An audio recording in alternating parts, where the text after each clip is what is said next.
Good evening, everyone. Today is April 11th, 2016. This is the Dearborn Board of Education meeting, regular meeting.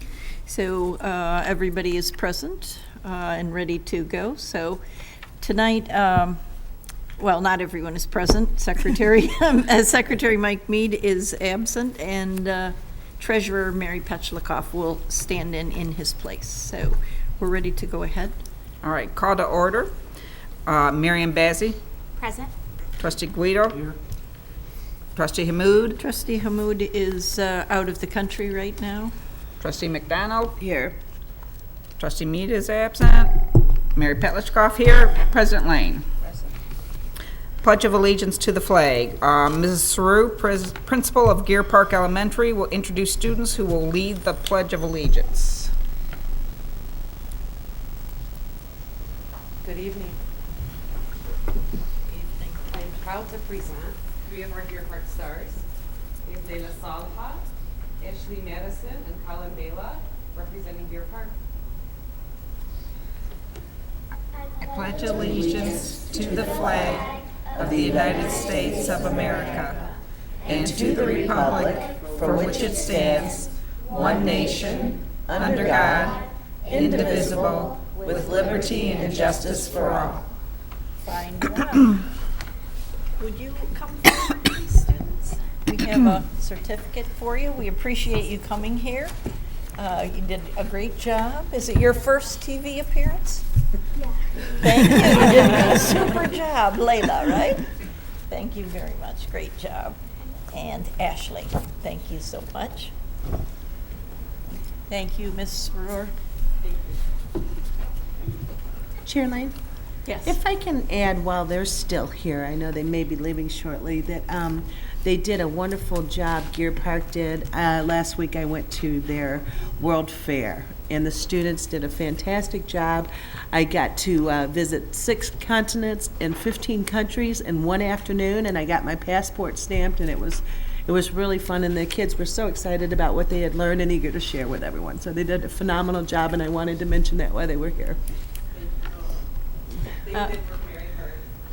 Yes. I made fun Sure. of the teachers a little bit. Uh-huh. We had an outstanding event. I had 3 teachers organize this event, and I had the music teacher participate, sharing music from every country that they represented, and the art teacher had them do art that represented every country. And the countries chosen represent our student body. So we had all of our students represented, you know, through this World Fair. And like you said, that every guest got a passport that was stamped as they visited every table. So it was a really nice event. Thank you for mentioning that. Absolutely. They did a great job. Thank you. I had a great time at Gear Park too, reading the kindergartners. I don't Statistics think room. I've seen a class laugh so much at Too Many Daves by Dr. Seuss. But Thank you. They the enjoyed Gear it. Park kids were really terrific. So And you were so gracious with your gift. Thank you for that. it's a pleasure. Besides Gear, a couple of other schools have also done family nights. Becker had a family night that was really amazing. They had math games. And they had things available for purchase. I stopped over just quickly, but that was pretty amazing, and people were really into that. Students and families buying games to practice at home for their math skills.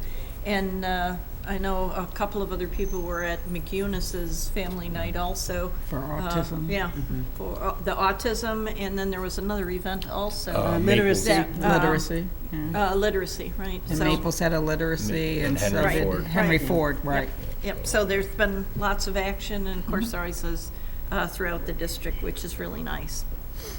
Families really enjoy it, and it's really beneficial to learning. So I know it takes a lot of extra work, but it's really appreciated. Thank you. Thank you. Okay. All right, superintendent's update, agenda items. So we have some announcements of retirements today that I'd like to make and thank all the employees for their dedication and service to the school district. We have Nada Fuani with over 26 years of service. I have Kamal Saad with over 24 years of service. We have Daziva Tahiri with over 9 years of service. We have Pamela Anderson with over 30 years of service. Fareed Bazzi, over 12 years of service. Janice Borio, over 31 years of service. Frances Borello, over 36 years of service, and I happen to work with her directly at Salina. She's been there for a long time in the kitchen. We have Melinda Brechka, over 28 years of service. Sandra Elia, over 21 years of service. Gregory Isaacs, over 41 years of service. Maritza Medias Kalis, over 30 years of service. We have Deborah Sabah, over 20 years of service. Eric Shea, over 29 years of service. And Nancy Swade, over 16 years of service. Again, congratulations to all the staff who are retiring, and we wish them all the best, and we thank them for their many years of service in the school district serving our students. And my daughters both had Eric Shea over at Oakman Elementary School, so teaching music and band. Did anybody add that up? I was going to, then I forgot. They add the years up? I did at the last announcement, it was more than 200 years. This has got to be close. Yeah, this is at least If not 200, more. I think, also. Well, the one individual had 41 years, Yes. and there's quite a few with 30, so, yeah, thousands of lives that they impacted. And that means we're going to be hiring a lot, and, not only because of the retirements, but also we continue to grow. So we know we have people, we've learned a lot of things over the years from these employees, and we want to continue with the positive momentum. And again, that's why Dearborn's a great place to work, because we have people serving the community, serving the students, and then they move on, and then we're replacing as we, support the economy within Dearborn. And I think this is testimony to the fact that as we hire, that people should look at the longevity of our staff and how long they remain with us, and that there must be a reason why they're happy to be in the employ of the Dearborn Public Schools. And so hopefully we can find other dedicated people to replace. Is that it for agenda items? For agenda, yes. Non-agenda items? So non-agenda, I just had a few announcements. I wanted to mention that we have the strategic plan that's going on right now, and we have a nice community group of over 60 individuals from within the staff and within the community. We started last week, and it is kind of intensive. We meet from 6 to 9 o'clock on Tuesdays and Thursdays, and we're hoping to, we have 2 more meetings coming up this week. Again, it's a very positive process. We're getting a lot of good feedback. Dr. Wilmot from the Michigan Leadership Institute is running the process, and I just think we have a real good feel. I've been on the strategic plan going back many years. The first one was in 2002, and it's just a real positive feel this time around, and I think we're in a good place. And in this plan, as we take it to the board, and I know we have Trustee Petlichkoff is serving on it, and Trustee Dr. Mike Mead is on it as well, and as we bring it to the board, these will be plans that we look to drive things into the future, for short term and then for many years to come, we hope. And again, we're looking for a 3-year renewal of the plan is what the purpose will be. So I wanted to mention that and thank, we did have a great response from the community that stepped up for the plan. Also want to mention, you mentioned about the President Lane mentioned about the going to the schools for the events. Well, it's also March's Reading Month, which for me is continuing into April, maybe for many of you, but I've had a really good experience in the schools and real positive with the students. I know many of you have been reading in the schools with the students, and it's just so positive to send that positive message that reading is important. One of the things we talk about is, turning off the TV once in a while and picking up a book and just reminding. So I want to thank the schools for being great hosts and making, all of our guest readers feel very welcome. In fact, I was just at Oakman last week, and we had Representative Debbie Dingle there, but we've had many legislatures, board members, people from within the city, the mayor, all over. So it's been a real positive throughout the district. And the last thing I just wanted to mention, I continue to serve on the 10 and 10 committee for the state. I think this committee is really what's going to be driving the strategic plan for the state. The benefits to Dearborn by me serving is also I'm developing relationships with high-level officials from the Michigan Department of Education, and we also have an input then into the process moving forward. And I can tell you some of the things we're hearing are positive customer service, really changing kind of the tone in Lansing and really making it more of a customer service model moving forward, and then working with local districts. So what I'm hearing thus far is really positive, and I'm appreciative of the support of the board to allow me to serve on the committee. Thank you. before we go on, since you do mention March is Reading Month, it's not just reading, some writing comes out of it too. I got some thank you letters. If you'd indulge me for just 1 minute, I'll read one because it shows you some of the excellent students that we have. And this is really, really a genius move. When I got this letter, I said, this girl is going someplace. So, dear Mrs. Lane, hi, my name is, thank you for reading Thank You, Mr. Falker. That was the name of the book that I read. You are amazing at reading. I like the compliment. She's got the psychology going. We are having, thank you for giving our class some money. I donated a book. We are having a competition. The last day for box tops for education is April 6th. Send them to Mrs. Grizel's class if you can. I hope you can read again to us. Thank you for reading to us. So she's not only persuasive, but she's informing me of a lot of other things. So I just thought, Solicitation. yeah, it's an awesome letter. So March is Reading and Writing Month. So thanks for that great letter. It Too really, bad that deadline passed. I had a whole bunch of box tops. I would've for next year. Yeah. So. Okay, do we have any citizen participation? I have no blue card, so no citizens' participation, Okay. it appears. Approval of minutes. Approval of minutes of the following Dearborn Board of Education meeting, executive session P12 closed negotiations, March 14th, 2016. Executive session P12 closed personnel, March 14th, 2016. Executive session P12 closed property, March 21st, 2016, and regular P12 meeting, March 14th, 2016.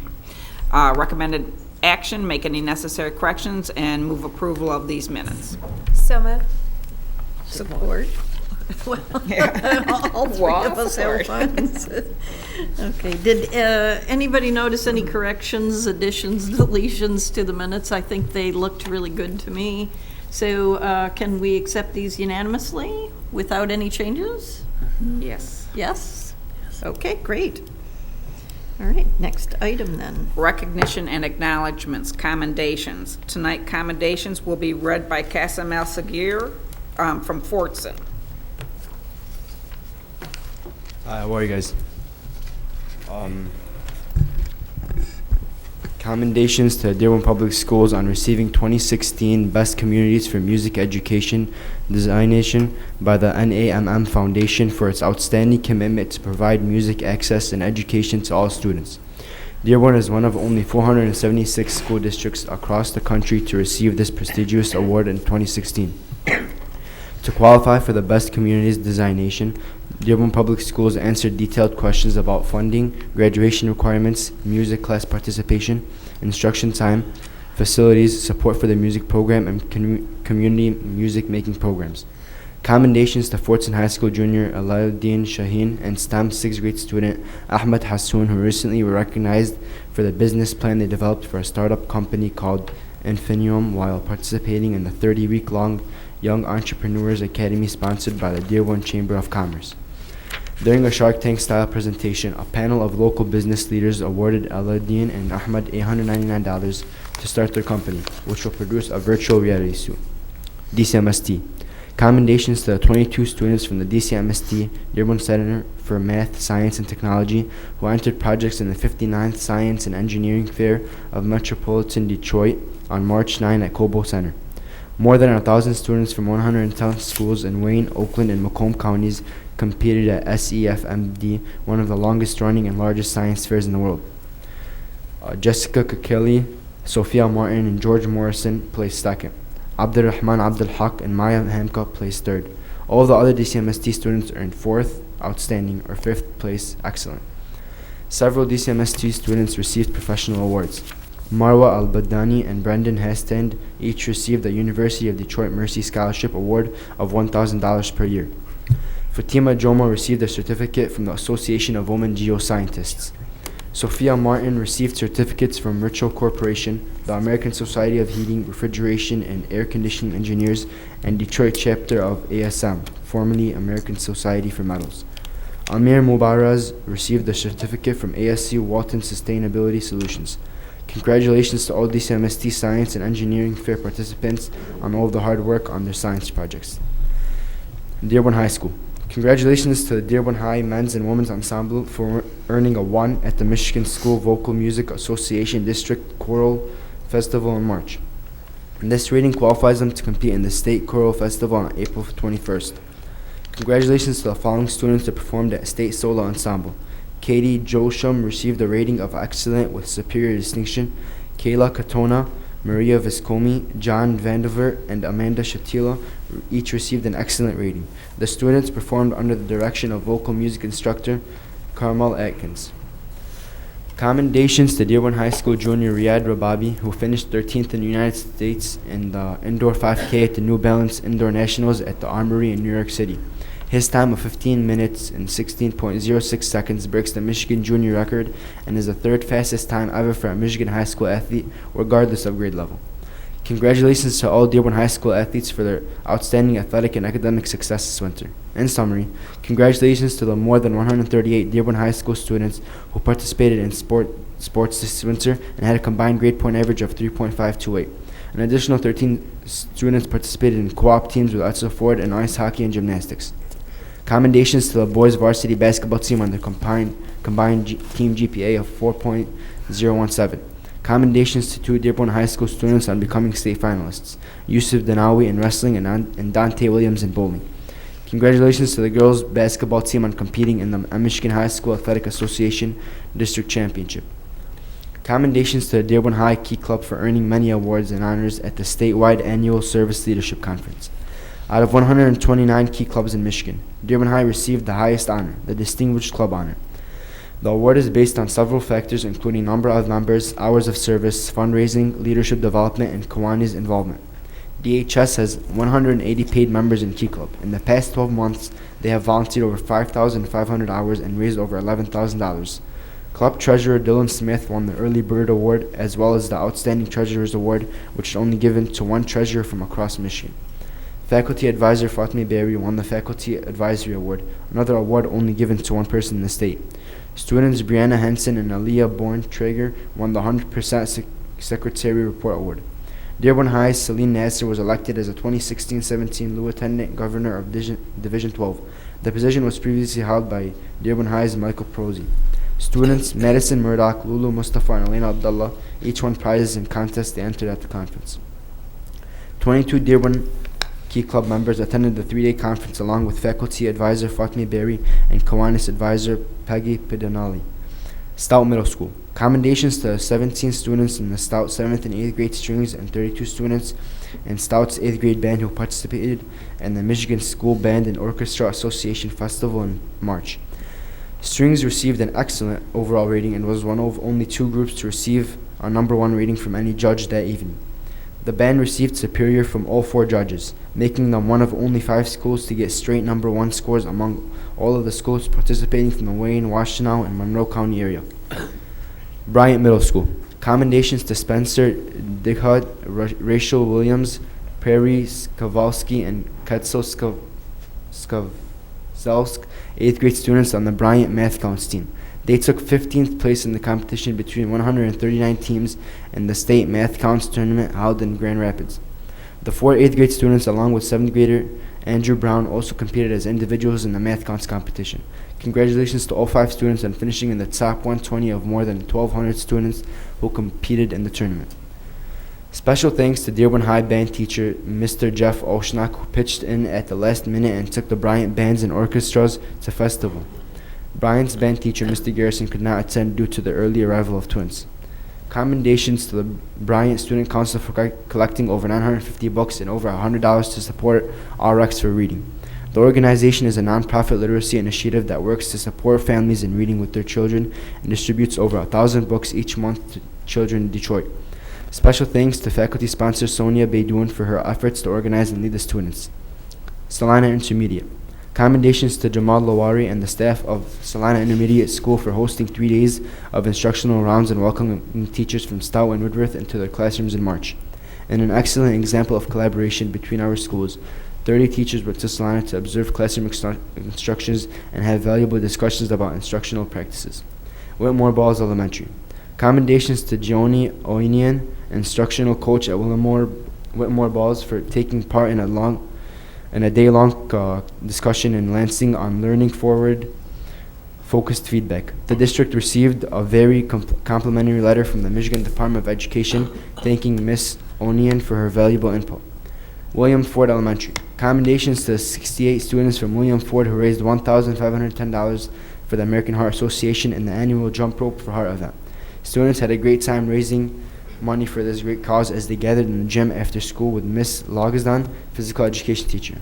Top fundraisers were fourth graders Fatima Bazzi and Hamza Awadallah, who each collected over $100. McDonald Elementary. Congratulations to Zahra Bazzi, a 5th grade student at McDonald Elementary 5th grade student. Her design was chosen to be printed nearly 3,000 t-shirts that were worn by participants in the Martian Marathon last Saturday. Students from across Wayne County submitted shirt designs. Thank you. Yeah, that was really smoothly done. I don't know if he breathed even during that whole reading, did you? It was a lot of them also. The accolades are really amazing all across the district. It's really wonderful. That was probably one of the longest we It was had. long. It was long. Usually we try to split it up then and share it between students. Poor guy. Yeah, that was great. Yeah. Good. Okay. Well, We let's should have move them on. do it every meeting. Yeah. Do you want to come back we- again? Yeah, he's looking out the door. Yeah, maybe not. Thank you very much again. Thank you. Acknowledgement of donations. So we have a donation of 410 Pistons tickets that has been offered to Gear Park and Becker Elementary by the Detroit Pistons to be used by students for a game. And I know we have Dr. Rola Bazzi-Gates who actually coordinated that event, and I happened to attend with her and my family that night with the Becker students, and it was a fun night.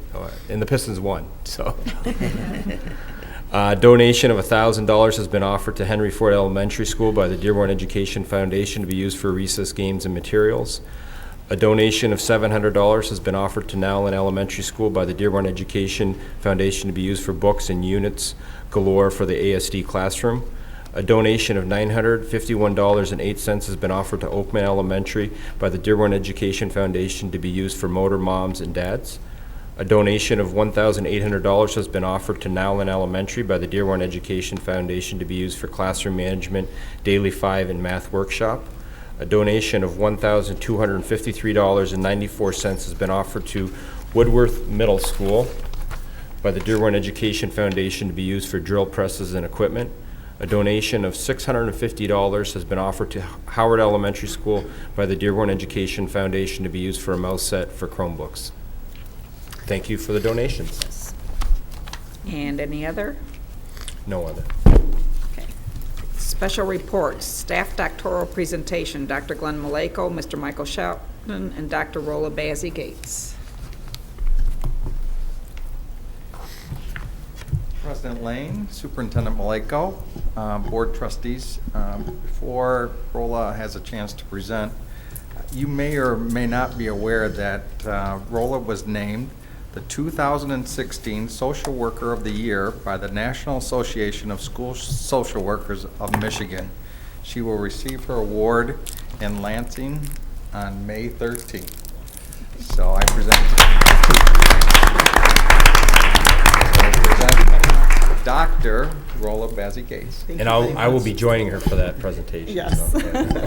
Thank you, Dr. Maleko. Thank you, board members. Good evening, everyone. Thank you for giving me the opportunity to be here to present to you tonight about my dissertation study about the effect of parental involvement and on academic student performance in elementary years.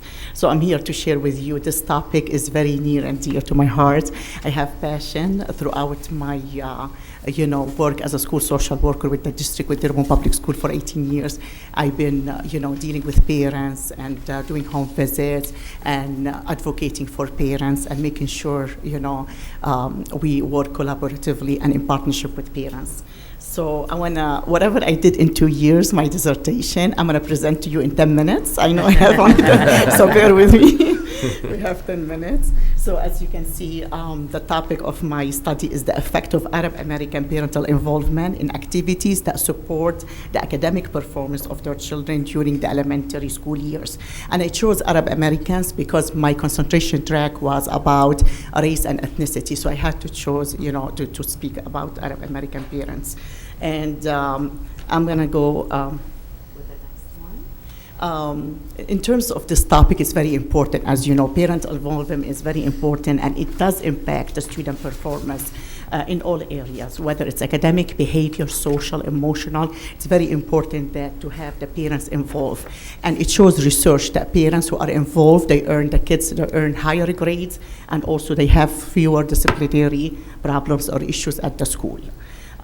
So it's very important that I chose this topic to speak about parent involvement, and I kept the name of the district, the name of the schools, and the name of the parents as anonymous for confidentiality reasons, So I used pseudonyms.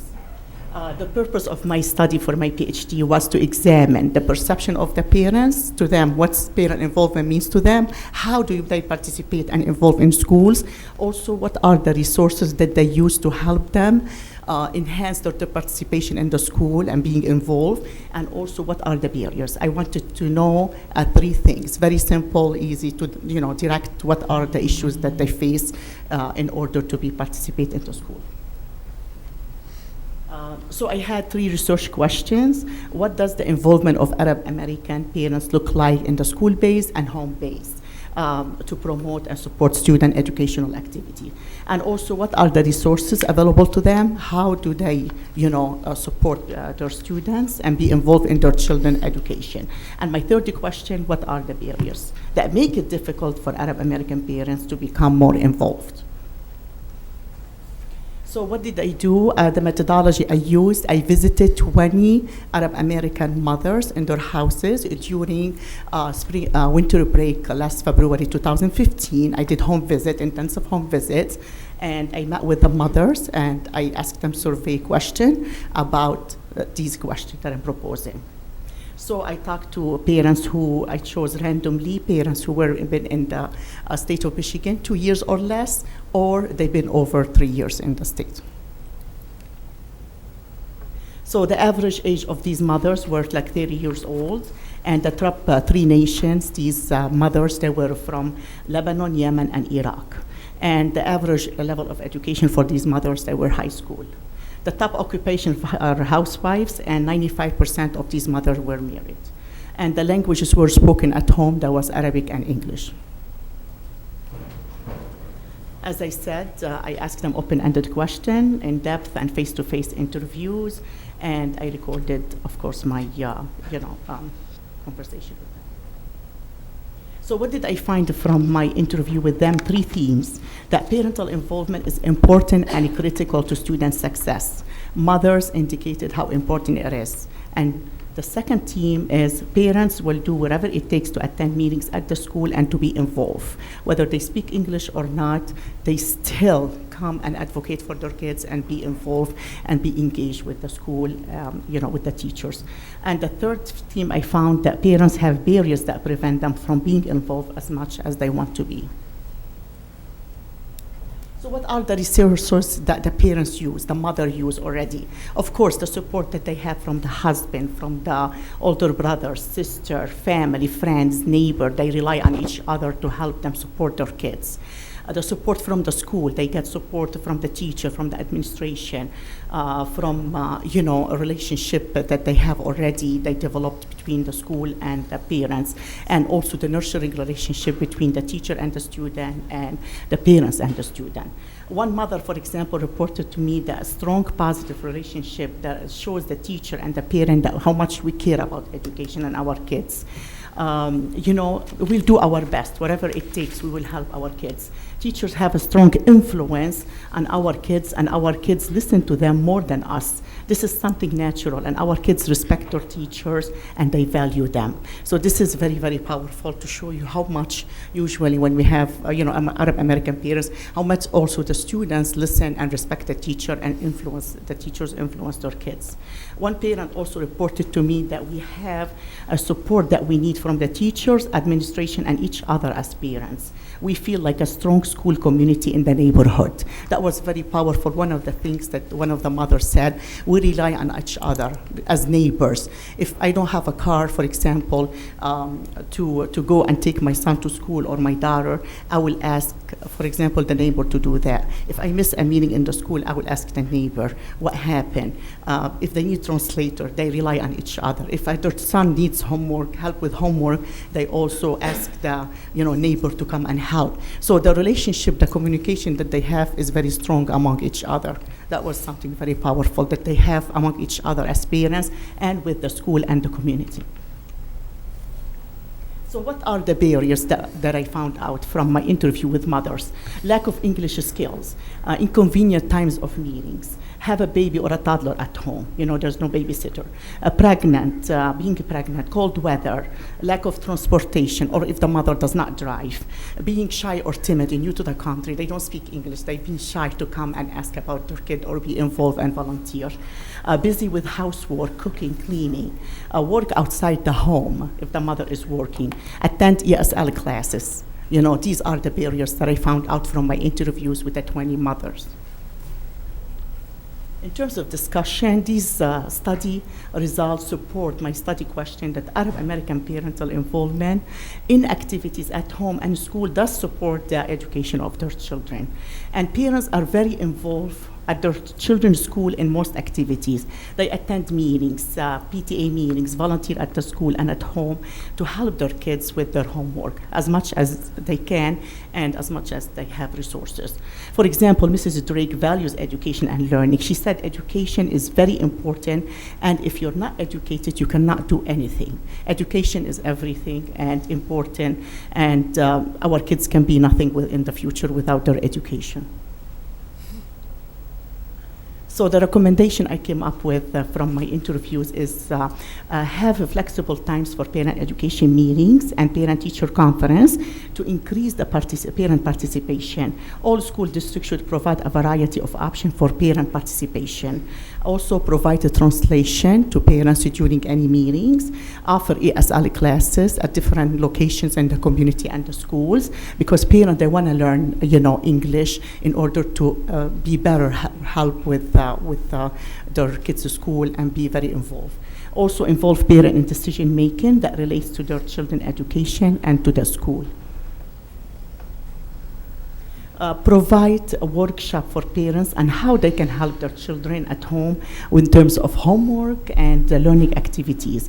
As parents' own skills and self-confidence are improved, it may have, of course, a positive effect on their children and also to help them with their academic achievement.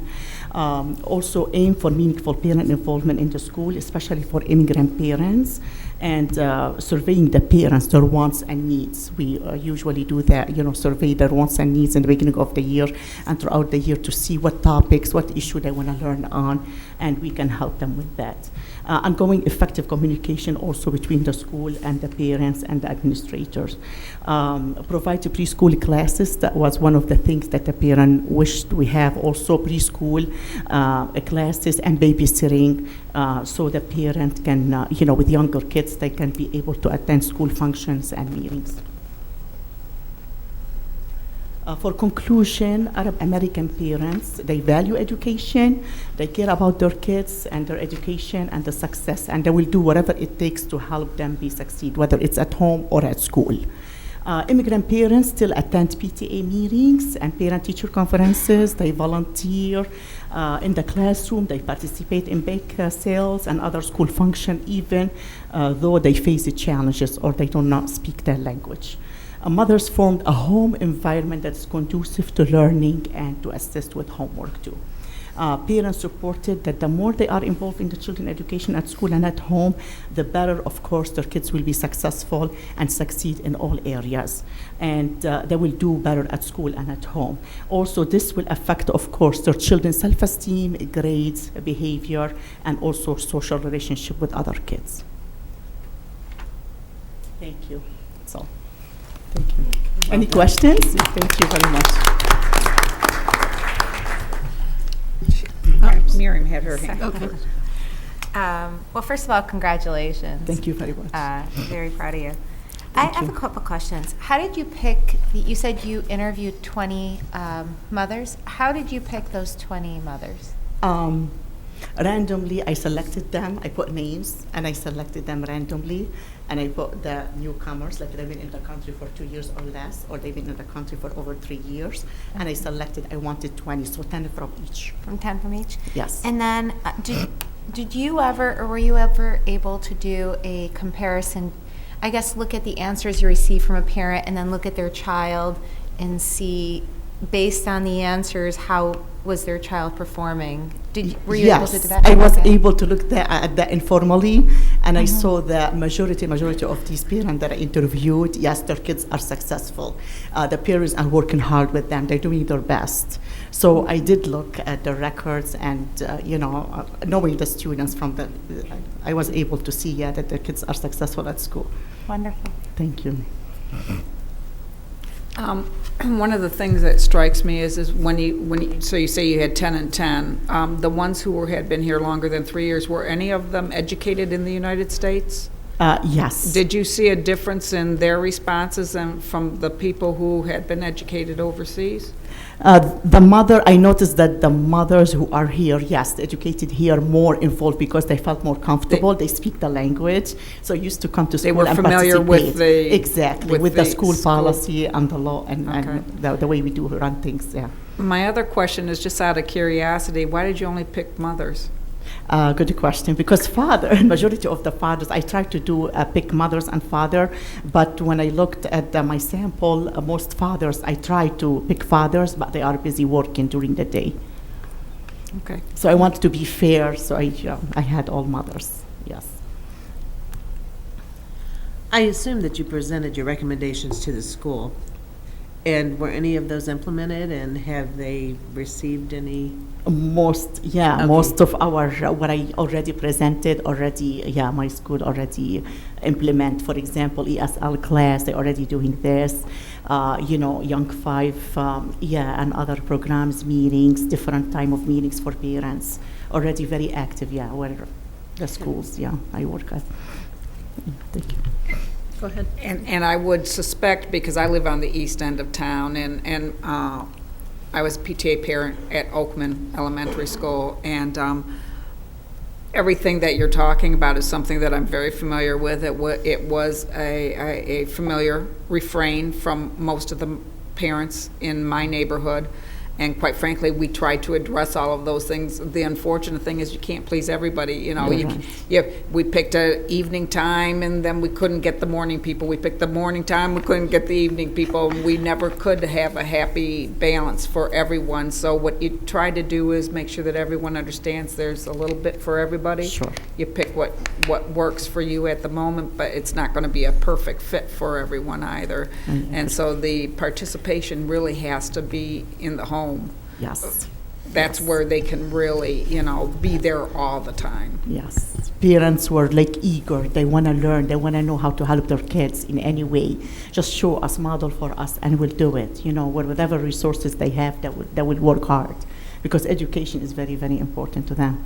And that's why neighborhood schools are so important as well, why we embraced it as a concept for the district, because we've just seen that they relied upon their neighbors. I know all of our parents would constantly have a neighbor on their block that who was better versed in what was happening in the schools and would be able to help support their students with the homework, lessons, and everything. And that was really important, that everybody was connected. Yeah.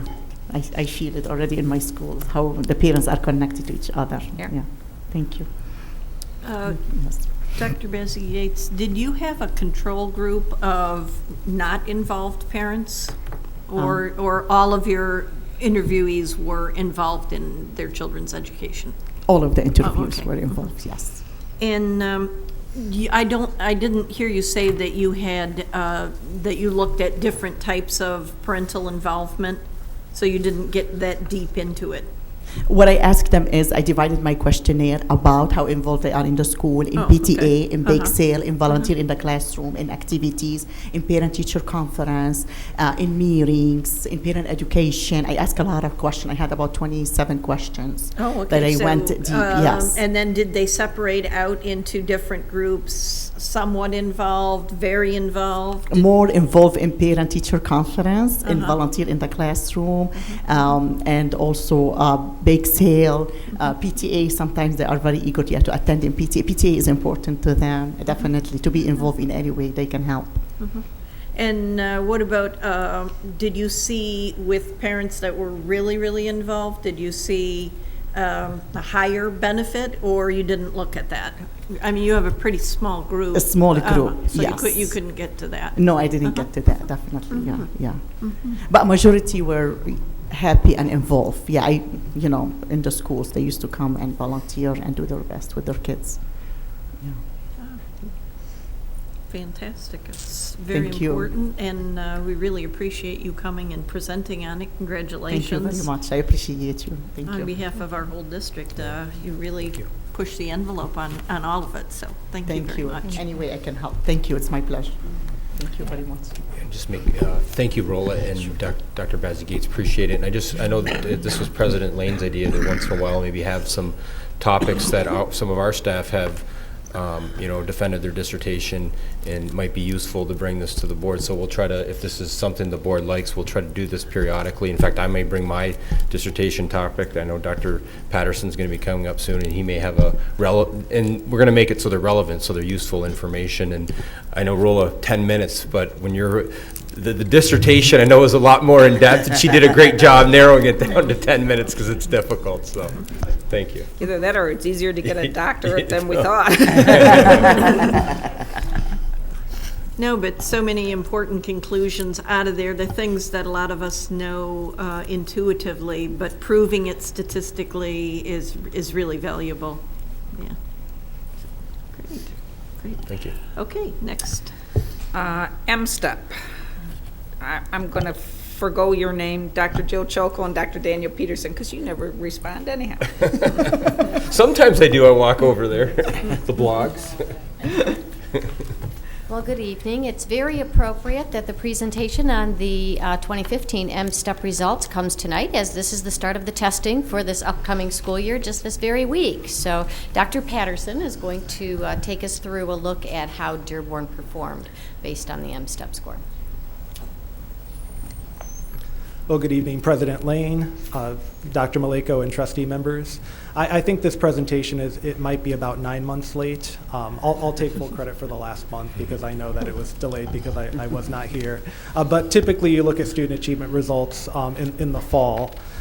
Hopefully we'll get a assessment system in place where we can get the results a little faster, but I know the results were delayed quite a bit this last year. So what I'd like to do tonight is just take an opportunity to give you a brief overview of how we did last year, explain what's happening this year, and then some possible future directions that the state might take with assessment. Before you proceed, though, I would like to ask, the results being delayed, I think that's the state rather than our fault. Yes, Okay. exactly. I just want to make sure Yes. everybody understands Clarify that. Right. Yes. Yeah, and I believe they didn't get released until about the time that I was actually interviewing for this position in December. Right on target. Yes. And when I present on my dissertation topic, you're going to hear some things about testing variability and other things. So. Yeah, so before I begin, I would just like to remind everybody that, results from student achievement data are just one piece of a much larger picture of student learning, and that they should always be considered with, local assessments like our NWEA assessments, classroom assessments, and other student work that we take a look at. Also, with it being a baseline year for M-STEP last year, the state has, cautioned that everyone use the results with reservations. But aside from all of that, the results overall do look very strong for the district. Before I begin going over the results, I usually like to provide a little bit of background information.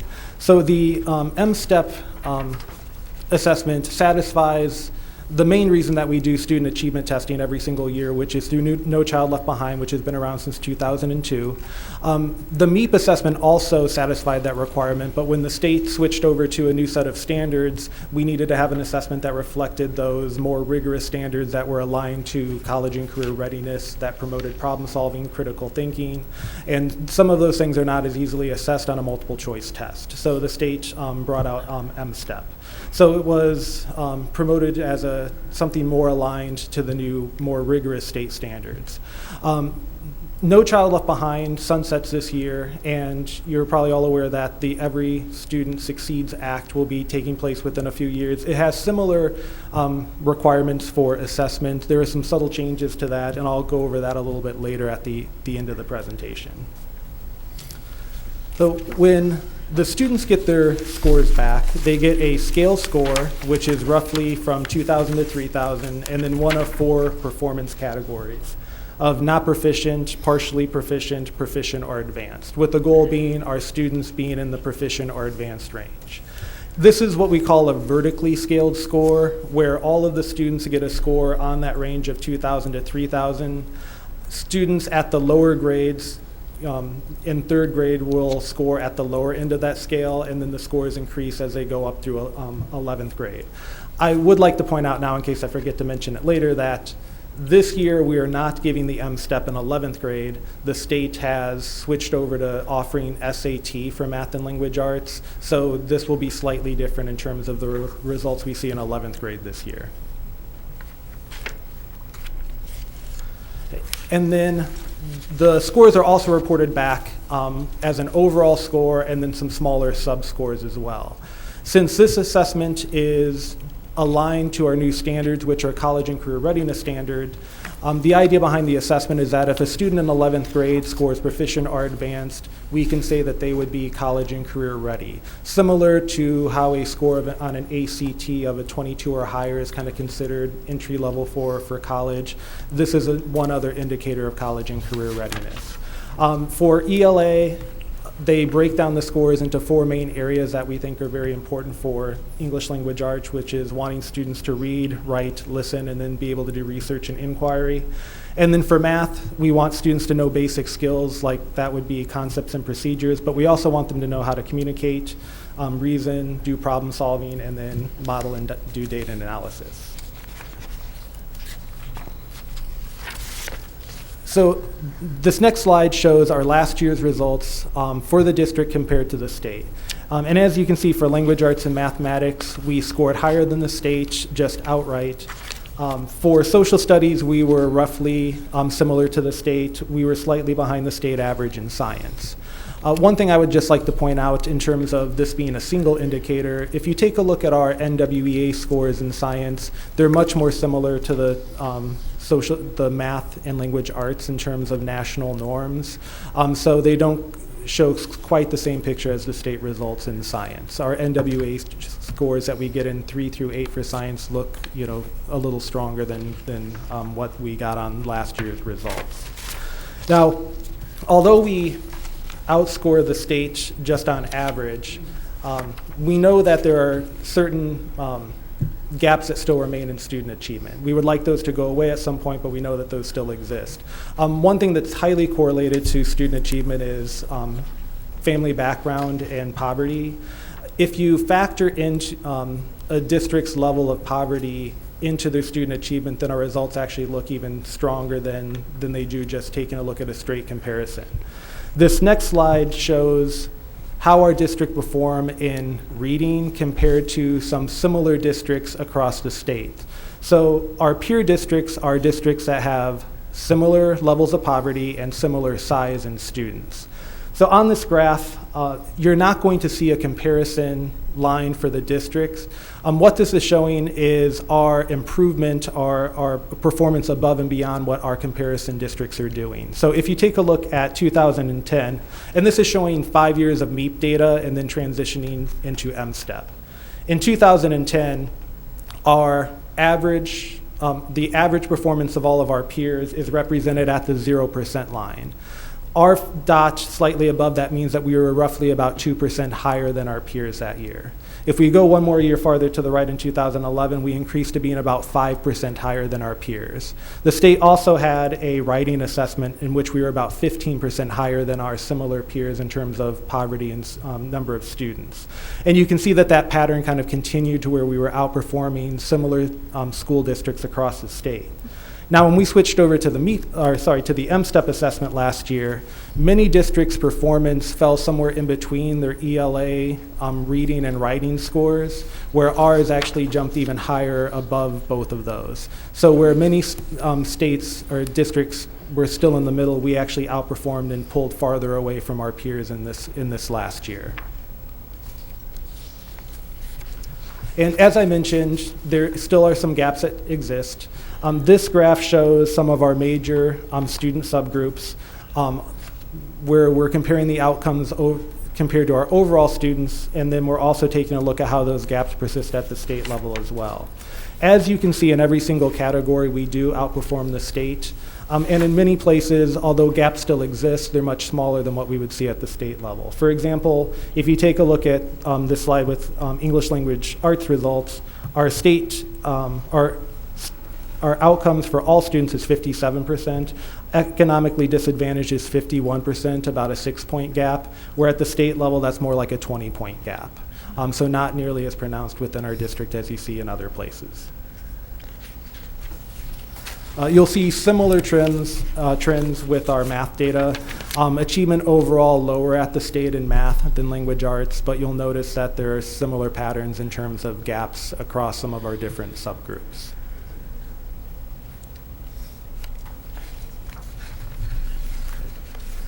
And then the last two ways we would like to take a look at the data is just across grade levels. So what this is showing us is the breakdown of those 4 performance categories of proficient, advanced, partially proficient, and not proficient, where the 2 dark blue boxes at the bottom are proficient and advanced across our grade levels from 3 through 11. So in 3rd grade, you'll see about 60% of our students were proficient or advanced in 3rd grade. While you will see some kind of an up and down pattern as we go across the grades, this is relatively stable across all of the grades of about 60% or so. Before we can say that 6th or 5th grade is the lowest, each grade level has their own standards and the performance levels are set kind of individually for that. So we're going to see a little bit of fluctuation from grade to grade. Overall, though, the trend is students in 3rd grade are performing at about the same proficiency rate across the board up through 11th. That trend is a little different in math, and this is something that we don't just see within our district, but it's seen across the state and actually across the country as well, where typically in the lower grades we have higher levels of proficiency and those slowly taper off into the higher grades. So here we'll see that it's about 50% in grade 3 and then is around 33% in 11th grade.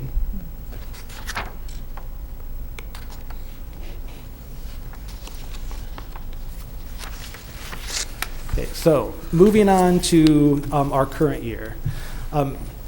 Today was actually the first day that the testing window opened, and we had several of our schools start today. The majority of our students are taking it online for the first time this year.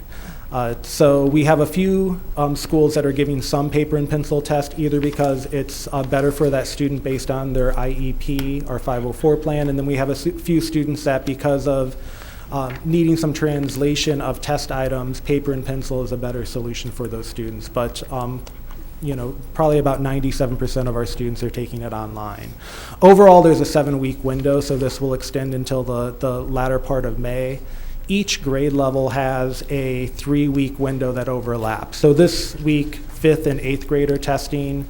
In a couple weeks, grades 4 and 7 will test, and then 3 and 6 will test the final week. And starting tomorrow, the high school is going to test over 3 days, giving the SAT tomorrow, the ACT work keys on Wednesday, and then the science and social studies assessment on Thursday. And the district has been doing some work to prepare for the assessments. When I say work, I don't mean test prep for the assessments. With it being online this year, there's a lot of logistics that have to go into place. We have some servers to set up, making sure that our Chromebooks are configured with the testing engine. I think you recently approved an order for some extra headphones because there's a listening component to the ELA section of the test. And then students have had the opportunity to go online and practice with the interface, because we don't want to have confusion with which buttons to click get in the way of their performance. So there's a short training test where they can go online and familiarize themselves with how the calculator looks, how do they move from question to question, and how do they type in the screen. And that's really just about 10 questions to let them get comfortable working on it online.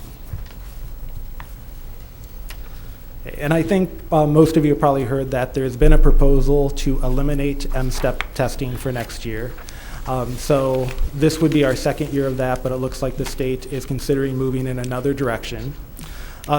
What the state will pick at this point really depends on how they approach the new requirements for the ESSA. And this is the state's opportunity to, change some of the guidelines that were followed in No Child Left Behind. So ESSA also requires annual assessment in grades 3 through 8 and high school, once in high school for both math and language arts, and then again in science once in elementary, middle, and high school.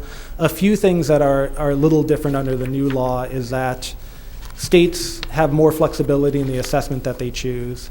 It doesn't need to be a single comprehensive assessment given once a year. It could be several smaller assessments that build into one kind of comprehensive score for a student. So it could be maybe a writing assessment in the fall and something else in the spring. And although we still have to report out student proficiency based on some level, the test can adapt beyond the student's grade level if that's something that helps determine where a student is performing. So we have a year of transition where states will be presenting their plans to the federal government for review, and then this new law will go into effect in 17-18. So there's still quite a bit of question marks coming up in the next few years as well. So some of it will be kind of similar, but some of the requirements have laxed quite a bit, and the state has the opportunity to redefine some of the accountability requirements because they're not necessarily as stringent as they were under No Child Left Behind. And I think that's the last slide, so I'll open it up for any questions. Okay, there's all kinds of things we've had conversations about over the years with the assessments. And much of it centered around the way we could actually put it to any kind of use. We were getting information so late after the game, number one, and number two, it really didn't apply to the student. By then they were either out of the classroom or someplace else. We didn't get enough detailed information in order to use it to figure out what was wrong or what was right. I've seen some having gone to a school improvement program where they discussed the NWEA testing, which gives a more immediate feedback and it's more able to pinpoint each student's progress that's meaningful, rather than these assessment tests that are given, which appear to be more assigned to be punitive to a district in funding than it is for anything else to really help a district improve their students' success rates. Do we see anything changing along state and federal thinking that would make it more? And you come from another state. I don't know what they did there in order to hold their districts accountable. Do you see something, hopefully, that will be in our best interest? I don't know if I have the best answer to that. I do know that ESSA is much looser on some of the punitive requirements that No Child Left Behind had for schools. That made a lot of emphasis put on increasing test scores so you would avoid sanctions. The accountability is put back to the state, so it's really up to the state to pick an accountability system that allows school districts to assess in a way and get the information that they need to raise student achievement and get the information of what they need on a daily basis without it being done in a punitive way where the results can be used in much more of a capacity building way. So the federal government through this new law has kind of opened that up for the work of the states to do.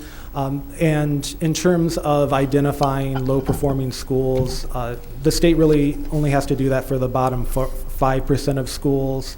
How we go about actually working with those schools is again up to the states. It doesn't necessarily need to be in a punitive kind of take over the school way, but providing them with extra assistance that they might need. In terms of how California has gone through some of this, they had gotten rid of their old assessment system or accountability system, which really just took it was a formula of test scores where all of the tests that kids took from 3rd grade through 11th grade got put into this formula, and then you would give one score to schools, which was called the API. It was easy for people to understand because it was just one score from 200 to 800 that showed how well a school was doing on test scores. Realtors liked it because it was something easy to put on pages and parents could understand it, but it was really an overly simplistic view of how schools were performing. So at the end of the spectrum, when you start looking at many different areas that schools affect, like the social, emotional domain, student engagement, you get a richer picture, but it's also not as easy to kind of weigh all those things together. So we had moved to what was called a local control accountability plan that aligned to the state's new financial system, where they had really cut a lot of the categorical funding to schools and provided much greater flexibility to school boards, where you pretty much got a lump sum of money. You would write a plan with all of your stakeholders. A strategic plan. Exactly. And then you were required to make sure that you were first implementing that plan and making some student achievements. But at the same end, we also had, instead of just looking at test scores, we had 20 metrics that we were looking at, from chronic absenteeism to expulsion, suspension rates, and many other things. So it was definitely a little more complicated.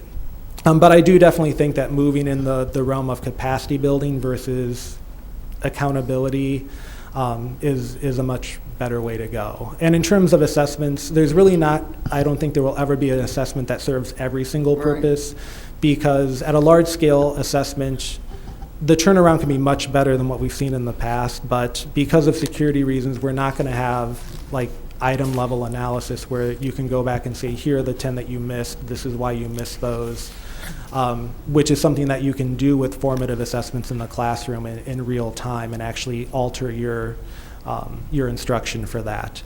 But hopefully we can pick an assessment that the results are turned around much quicker, provide some meaningful results that are aligned to what we're doing in the classroom a little bit better. Okay. If I can add something to that too, I appreciate the answer too with the proposed budget and some of the dialogue that has come from this board, which started, I know, prior to last summer when I was interviewing for superintendent about over-testing and that whole, which swayed under the ESSA law, the flexibility.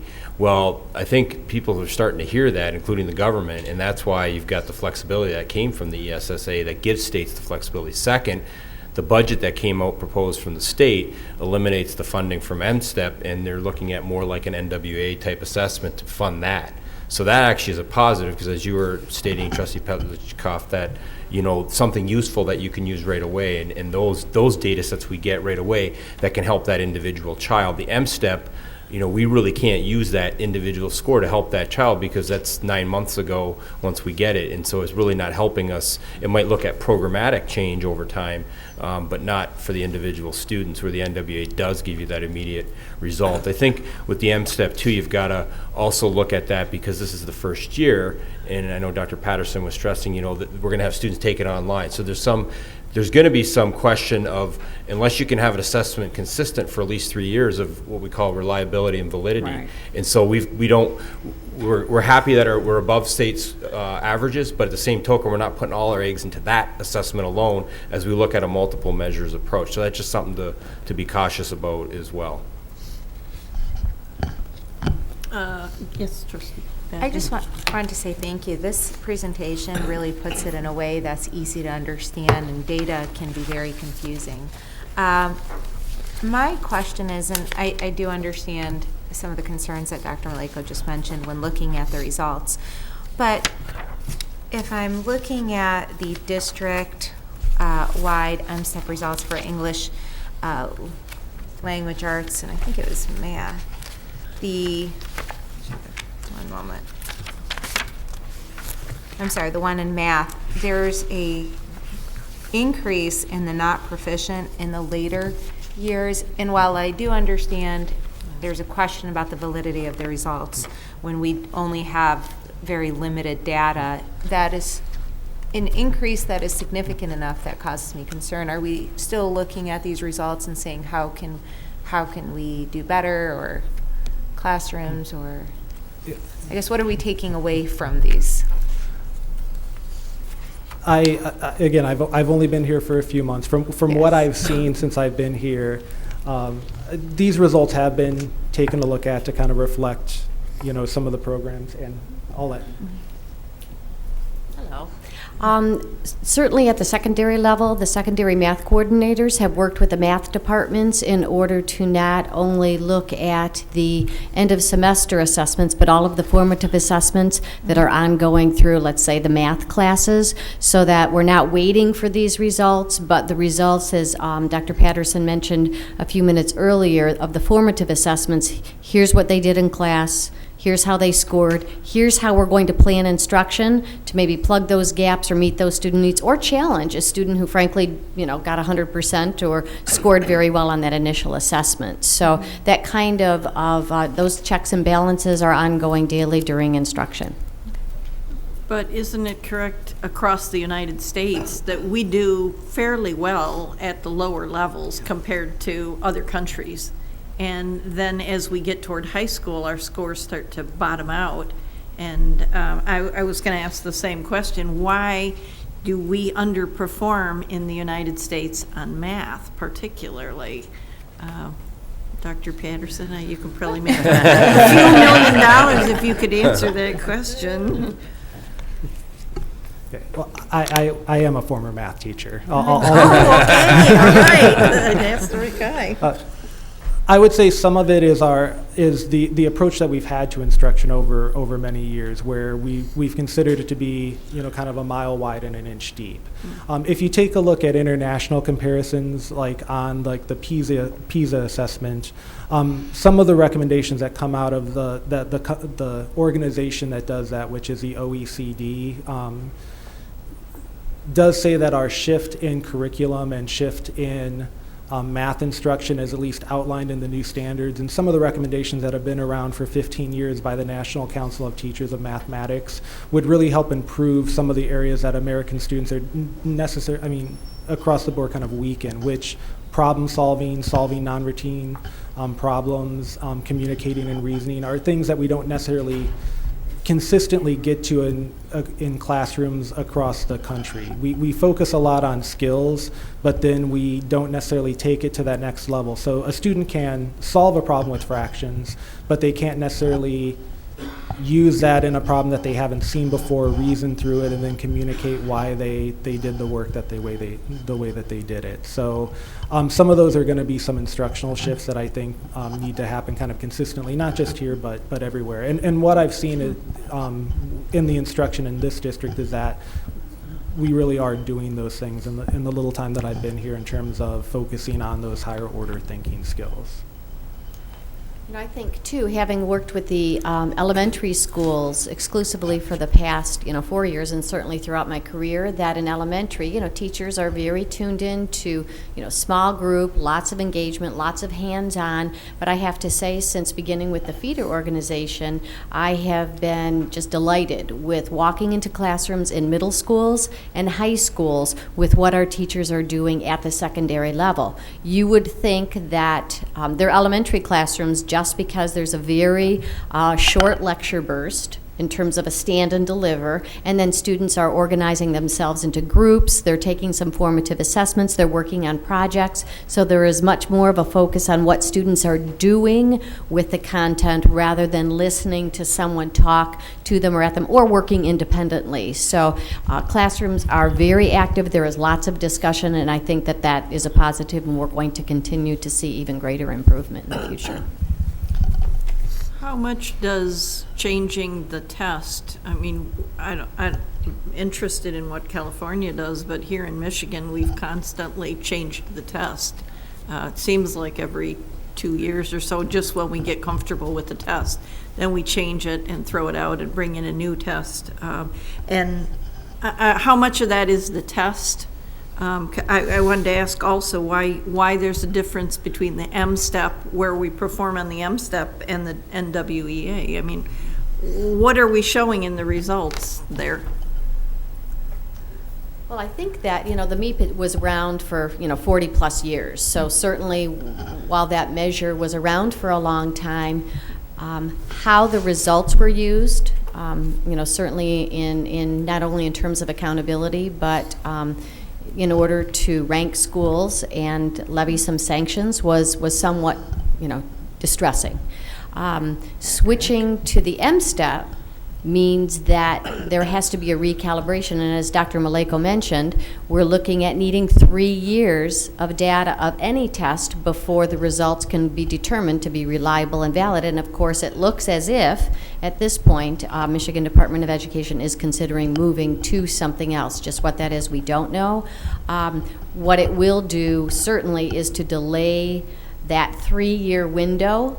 So if the decision is to do M-STEP for the next school year, we'll then have those 3 years of data to look at. If the decision is to switch to another test, then again, we're going to be looking at a different time frame, 3 years from 2017 on. So We'll probably know at the last minute, like last time. They're working on it. The decision to the MSIP too was somewhat political. It wasn't just, and it had to do with, as there was debates in the legislature as to with the Common Core standards and the Smarter Balance. I mean, that was the reality, is that they brought this together quickly after the state legislature decided not to support the Smarter Balance, which they had been preparing for years. So when the MDE actually had to come together and put this assessment in a very tight time frame. So the decision on the MSTEP was also somewhat political, and that's the reality. Yeah, and it hasn't just been Michigan. I mean, across the country, states have switched assessments many, many times over the last 20 years. And one thing that we typically see, which which a lot of districts experienced here, is kind of what you see as a sawtooth effect, where when a new assessment comes in, results kind of are typically lower the first few years, and then they rise again as we get more used to the assessment. So that's probably something that will be experienced again when we move to another assessment. And if they do move, I mean, I look at, and I know it's another change, but if they can sustain it over time, I actually look at the potential as a positive moving forward for an NWA-like assessment, that we would be equipped to move on, because we've been implementing it for the last 2 years, so it'd be an easy transition for us. And the data, to be able to get the data right away so it can get in the hands of teachers so that they can help the children. I mean, what better, model we would have than versus waiting for months and months and months and then getting the results. So I look at that as a positive. Hopefully they can pull it off and make that effective change. Despite the fact that I understand, another change is not always the best thing either. So. Well, it impacts, besides instruction, I mean, it impacts teacher evaluations, Sure. It impacts the entire system, so, yeah. And I believe Chris Sipperly actually serves on the committee with the state, who is helping to make recommendations, with the assessment. She was asked to serve on the state committee, so. So undoubtedly, she'll be talking to Dr. Patterson and Dr. Maleko to get their recommendations on picking a new assessment. Anybody else? Well, thank you. You've left everybody speechless. Thank you. Oh, and again, last month he was not, he came back. We did recognize him last month, but It's Dr. Dan Patterson from his dissertation that he defended last month. You weren't here, Dan, but we did recognize you last month and gave you congratulations. I think I got the text from you that you passed, so all the best to you. We promoted you no matter what. Okay. We ready to move ahead? Okay. Action item, special consideration of an action item. Are there any agenda items on this agenda which board members or the superintendent wish to discuss and vote on separately? If there are, we will exclude these from the motion below. Number 11 11 needs to be requires a a roll roll call call. vote. So we have 1 through 12. No, 13, we have a Oh, supplement. we have an addition? Yeah. I didn't see that. So it's 1 through 13. Does anybody want anything else pulled? Okay, so Okay,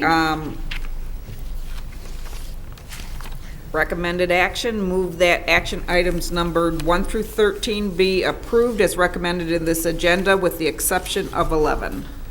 So moved. Support.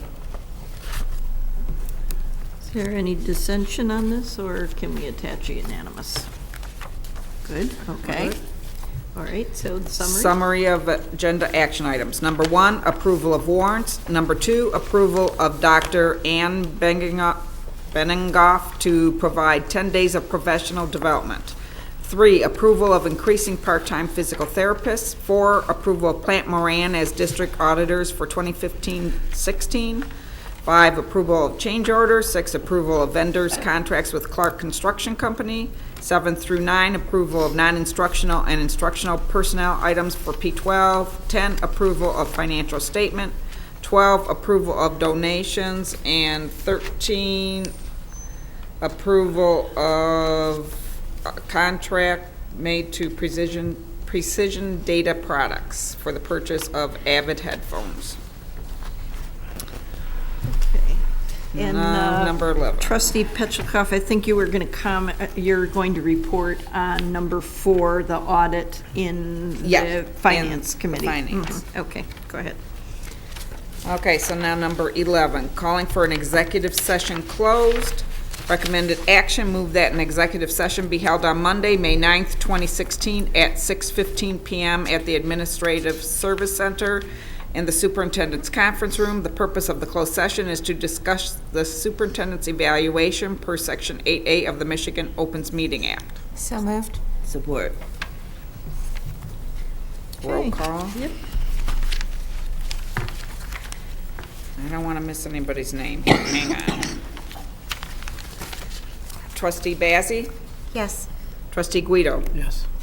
Trustee McDonald? Yes. Trustee Petlicoff, yes. President Lane? Yes, motion carries unanimously. Okay.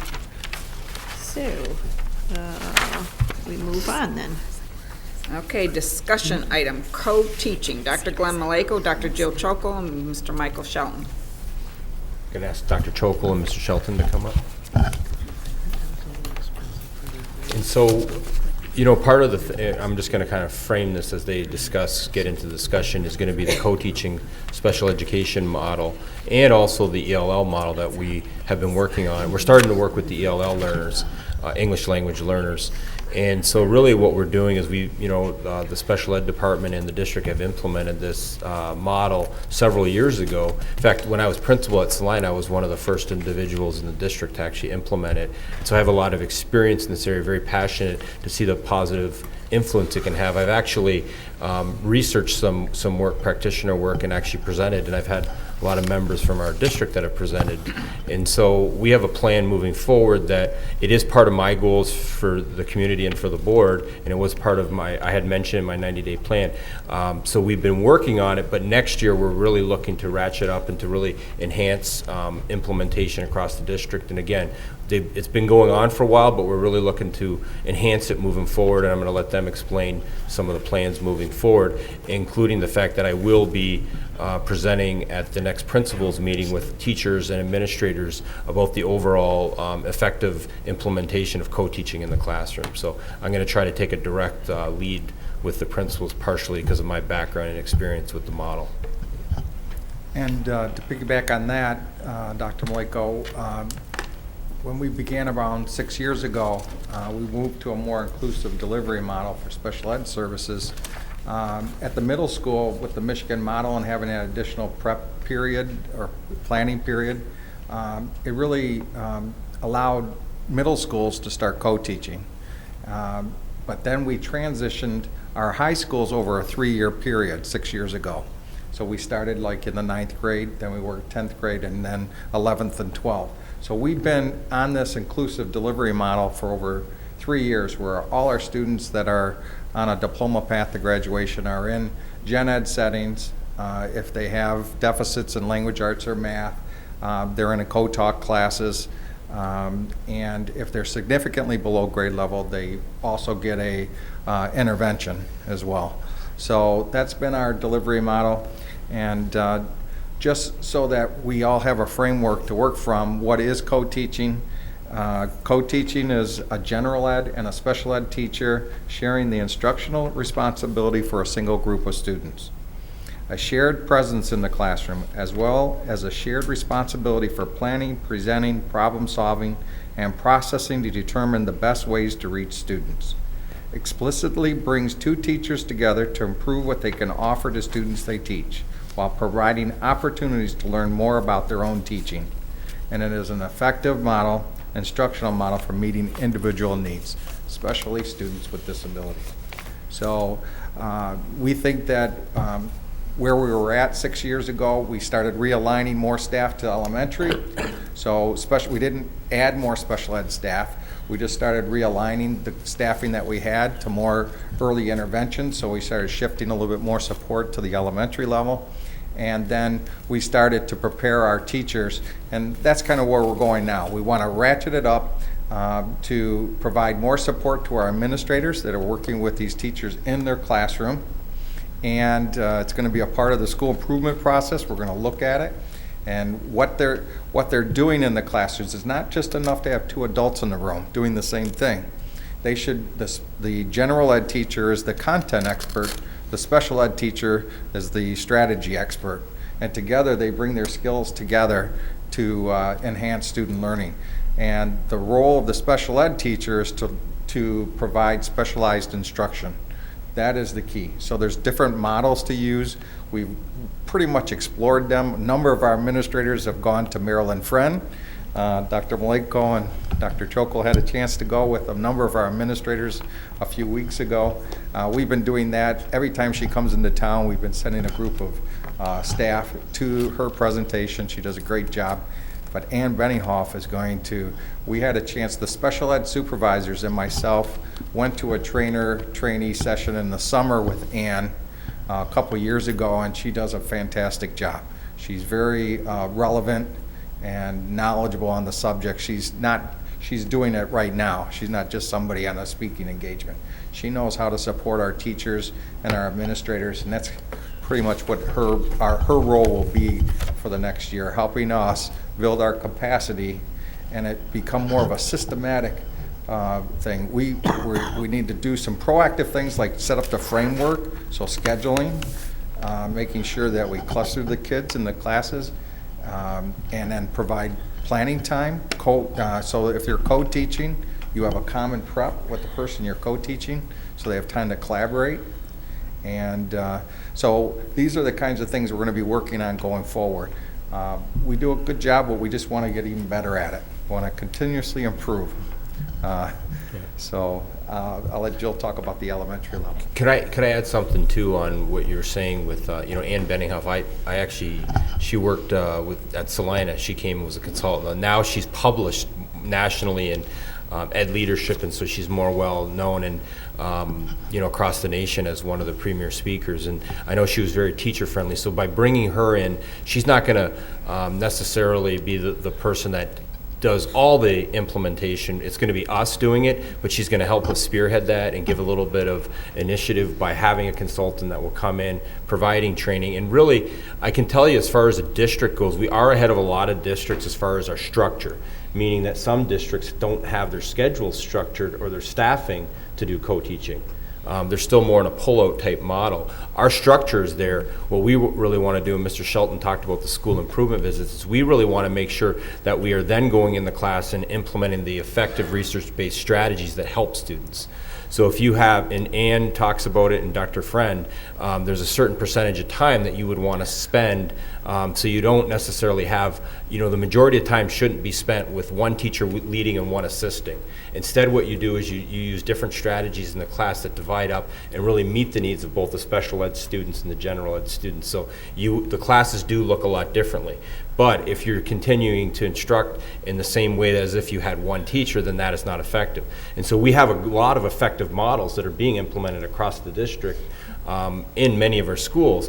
What we really want to do now is to create more consistency in all classrooms, and we'll specifically be looking for it when we go in school improvements and walk through the classes. But again, we want to provide teachers with support, and we got to provide them planning time. So we have to support the teachers. There's a lot of good things going on. So I just wanted to add to that since you mentioned And our that. principals. And principals, yes, Because they're on a absolutely. daily basis working with all their students, so giving them more resources and support is really our goal going forward too.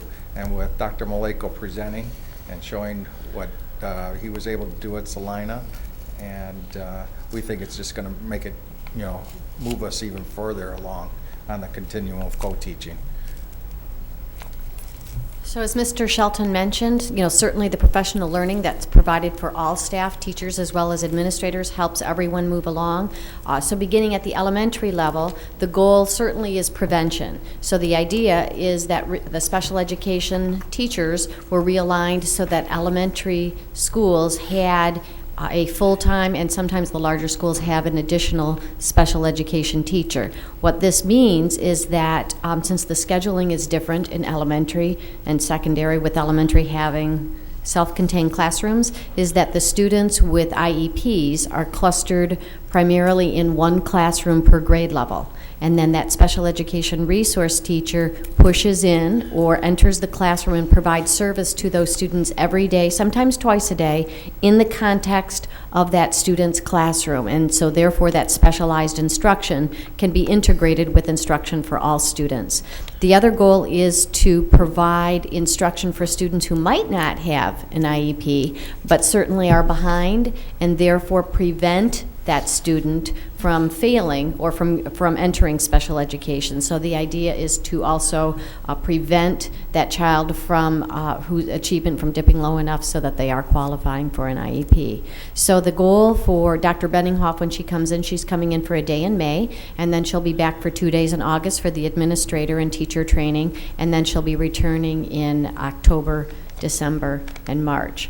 We have had a consultant working with us. Peggy Black out of Black & Black Associates has worked with Dearborn schools on and off after our initial implementation about 6 years ago. So her work continues with some of the schools, and I think bringing Dr. Benninghoff in will help continue that work and help us refocus on what is good, certainly not only for students with IEPs, but all students as we look to increase their progress. Can I just ask a quick question? Are most of the students with IEPs, if I understood you correctly, in one classroom at every grade level? So one teacher has many of, I guess, all the IEP students in their classroom, along with regular, I guess, For the mainstream most students? part, the recommendation is 20% or fewer students should be in a classroom with IEP. So in a building with 400 students, you might have 10 or 15 students in the whole school with IEPs. Now, you have students who have IEPs for speech and social work, so these are not those students. We're looking at students who might have IEPs for learning disabilities or under OHI, otherwise health impaired, and have an individualized education plan for that reason. So if you take 12 kids and divide them across 6 grades, you might have 2 in each classroom, if that is how they were divided evenly. Generally speaking, you have fewer IEPs in kindergarten because they're just starting school. You may have more IEPs in 2nd through 5th grade because you'll have identification of the needs of students as students grow older. So you might have those 12 IEPs divided between 4 or 5 grades. So you're looking at maybe 3 or 4 students at the most. Every once in a while, we will have a higher than normal number of students in a grade with IEPs just because that's what happened, and then the principal will have to make decisions. Simply because if you are one person circulating across several grades, and you're going to visit every classroom at least once a day, if not twice a day, the idea is to give every group of students enough time so that that specialized instruction that they're receiving will help them catch up and keep up, because they have to progress faster. I guess, and my question is, if you have a situation where you have a higher than normal amount of IEP students, how do we balance it for that teacher? I guess, do they get less mainstream students, maybe by a couple numbers? Because we want to make sure, because they're only getting limited help, we want to make sure that they're not overwhelmed with this additional Absolutely. burden. There's two answers to that. One is, and we have a great example out at one of our schools in 5th grade last year. There happened to be 8 students in a 5th grade classroom who all had IEPs. The teacher, bless her heart, said, I want them all. I will keep them all, knowing that that is a very challenging load. So she did have a slightly lower number of students, but the special education teacher spent a good 2 to 2.5 hours in her classroom every day. So that was kind of the trade-off, and we're trying to balance for what is best for students. And this is a very good question, because as we restructure or revamp next year, some of the things we have to do is, Dr. Chokol mentioned that 20%, really, that 20, between 15, no higher than 30%. But if we want to be effective, we do not want to just have it divided up, because then you can't provide effective services. So you want to stay in that range of clustering. So sometimes in this district, what we've done is we've just divided up. Well, that's not effective either, because then you don't have that special ed co-teacher available for as many hours or as much time. So what we're going to be doing is really looking at that at the elementary. And so we are going to be looking at clusters, but we're going to look at it within the recommended percentages that the research shows is more effective, that 20% margin. But then the positive is that teacher is so you have 2 teachers in that class for that duration of that time to provide that support. Well, Trustee Bazzi had one of my questions, but then my next question kind of tags along on this.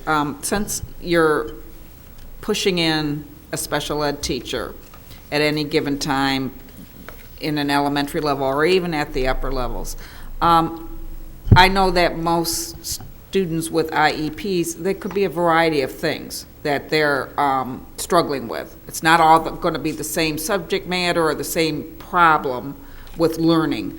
So how does, during that given day, if that special ed teacher is only in there for an hour or 2, address all those variety of issues, especially when the general ed teacher is trying to teach the rest of the class some specific subject matter? How does that get coordinated? Well, there are many other students that are not identified that are also significantly below grade level. So we cluster, if some of these gen ed students have the same deficits, then the special ed teacher would also work in a small group with those students as well. That's why our student counts for special education services are around 4% below the state average, because we're not waiting till them to fall further behind to get help. So as we go into these classrooms to support students with IEPs, there are many other students that are significantly below grade level.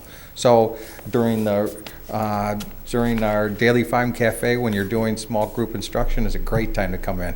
The math workshop model, great time to come in and support for mathematics. So our models really support small group individual instruction. So so they always time their entering the classroom for this particular grade level at a time when it coincides with whatever else the lesson plan is at that time, and takes those students to a table or whatever and works with them kind of along the same track as what's going on in the main classroom as well. That's where that collaboration really comes into effect. They have to work with the gen ed teacher to find out, when are we going to schedule this, how is this going to work. There has to be a lot of dialogue between the 2 teachers.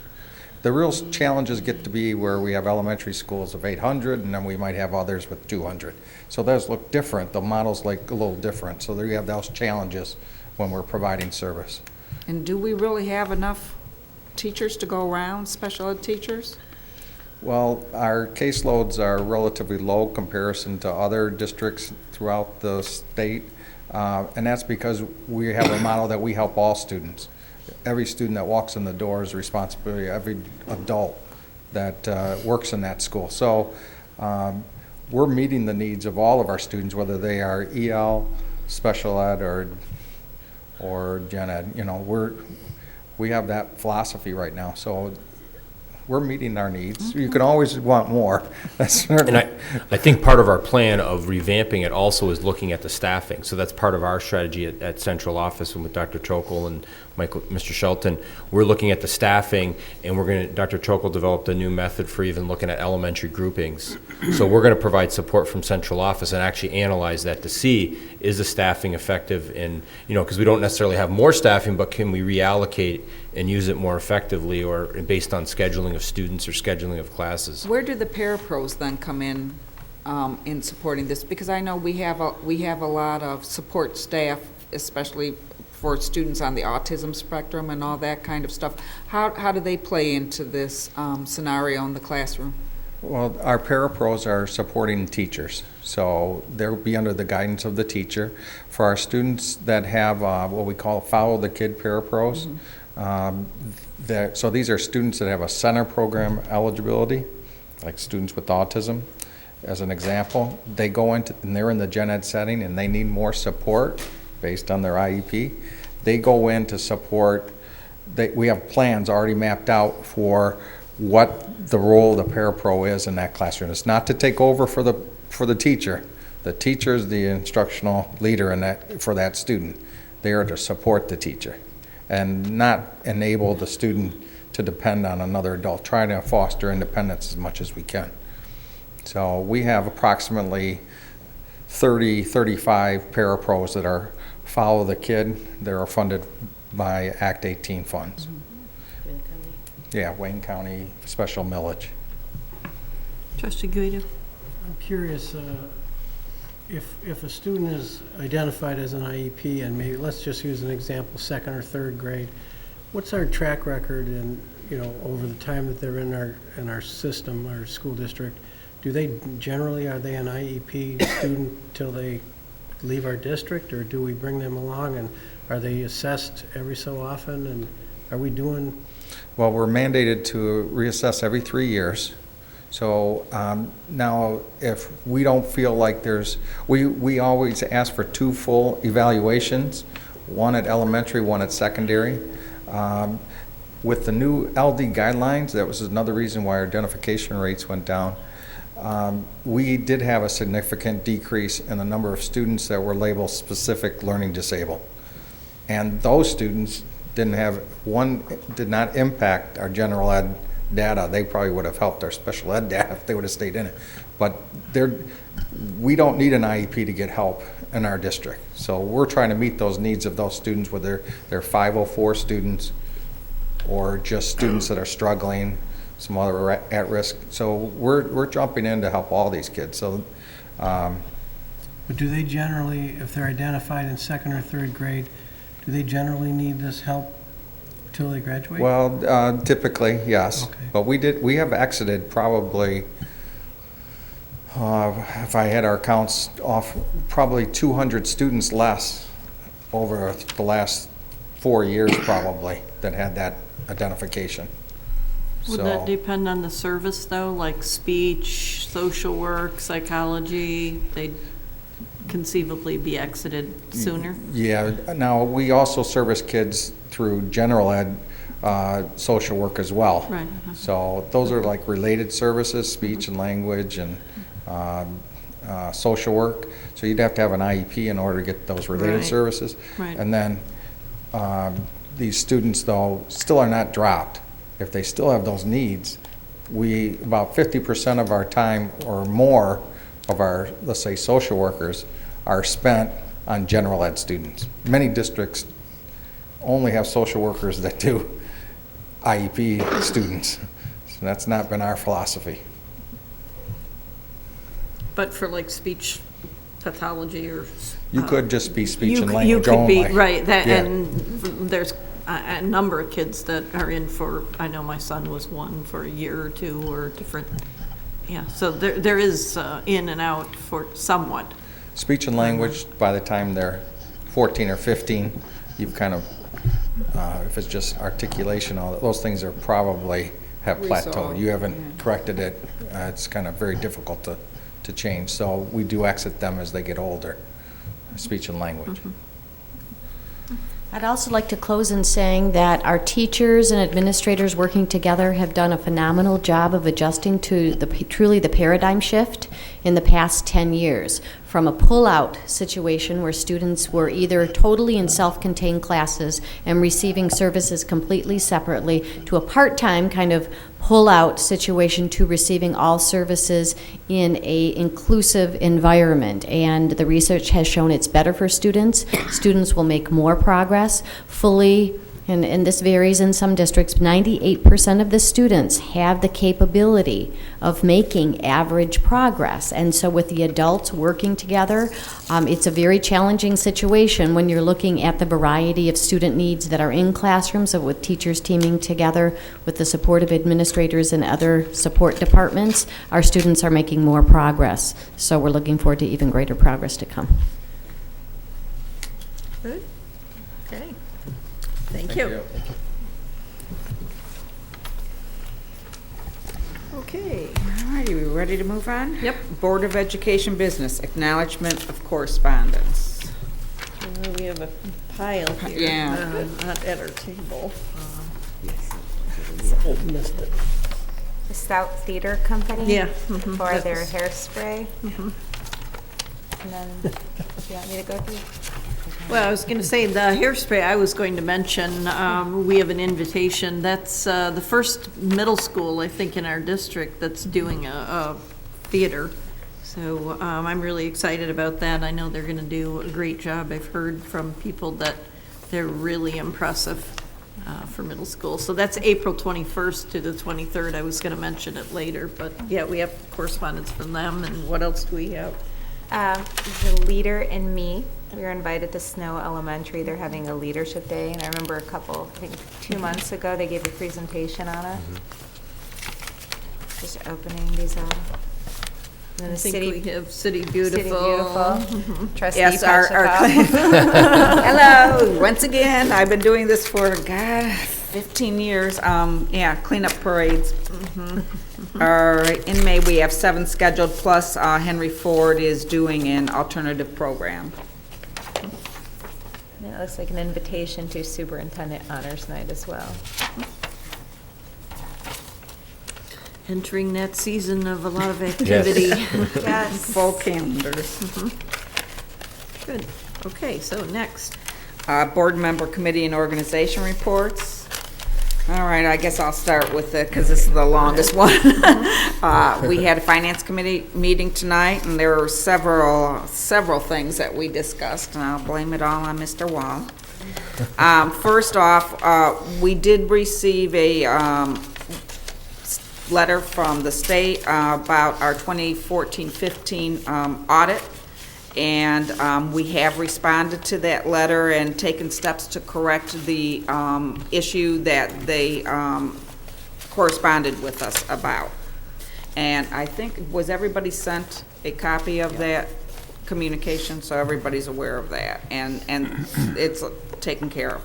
Okay, then we had our budget update, our best case, worst case scenario of what's coming up. This basically, we're having a race in Lansing here. We have a state version, the House, the Senate, and the governor's version of what they want to do to fund us for the 16-17 year.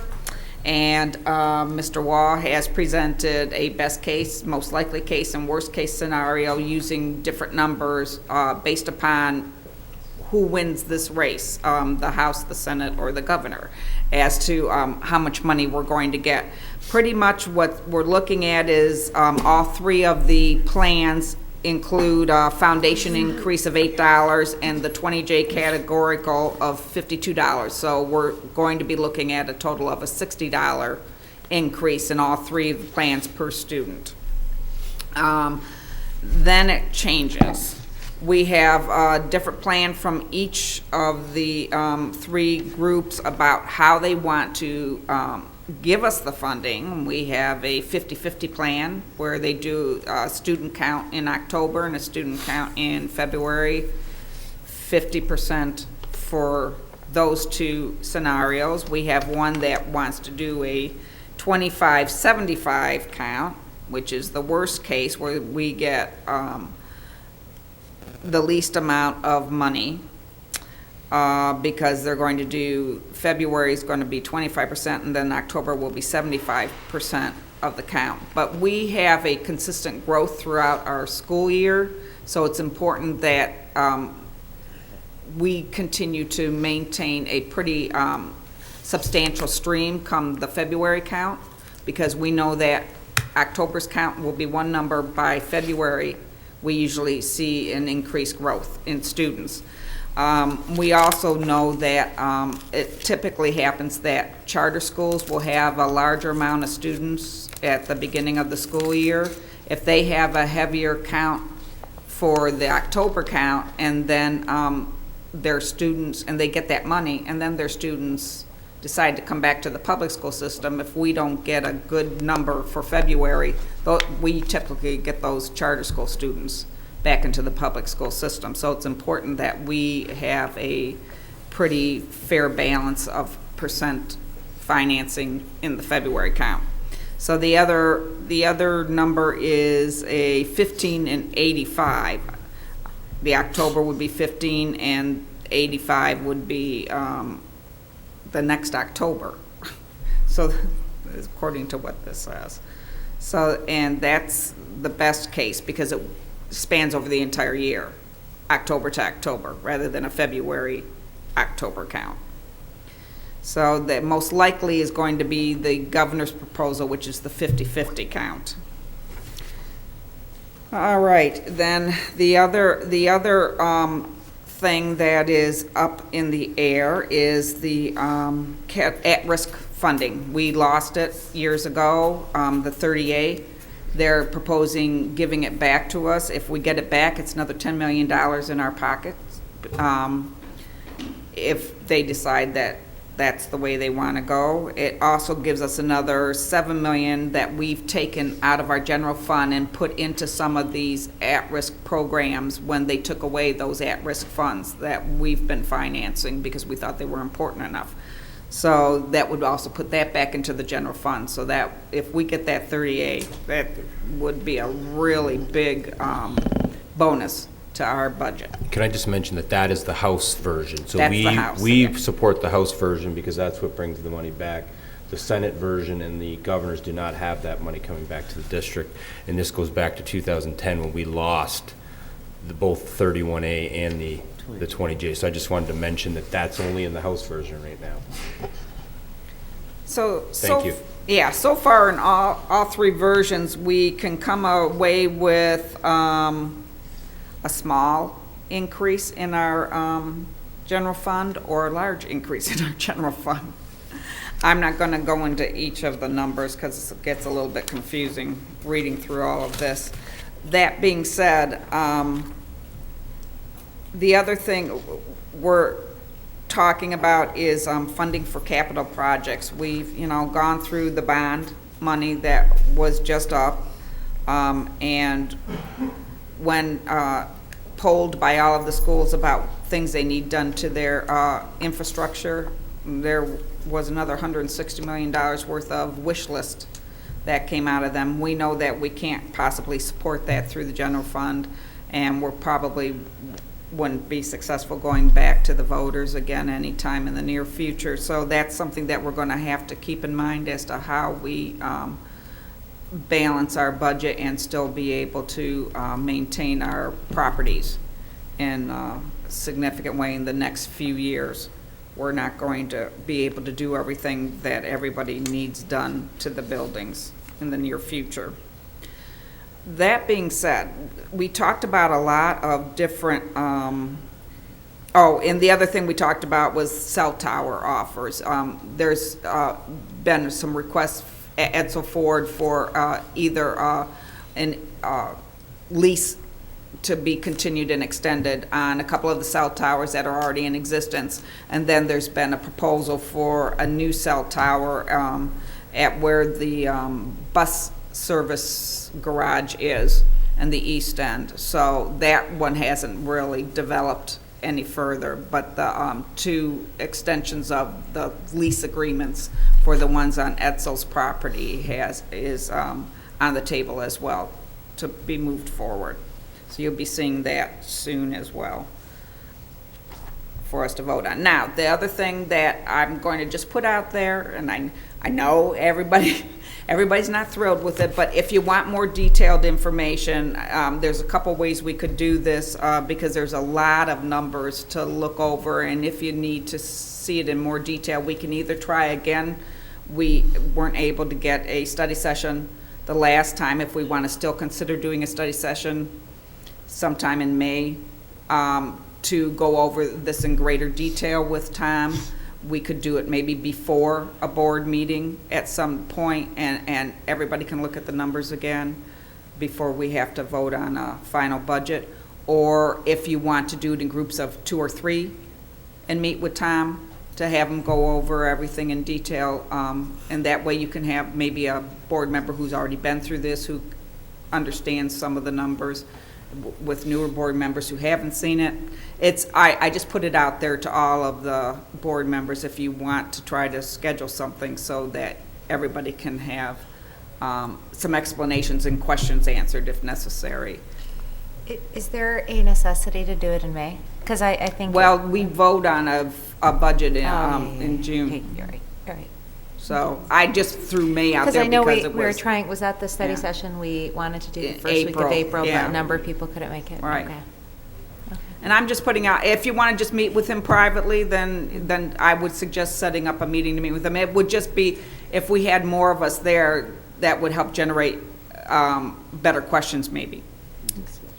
We want to make it convenient for all of you, because Right. we know that there's a lot going on this time of year, so whatever's to the convenience of, so Tom and I can be very flexible. I know Tom's very flexible, right, Tom?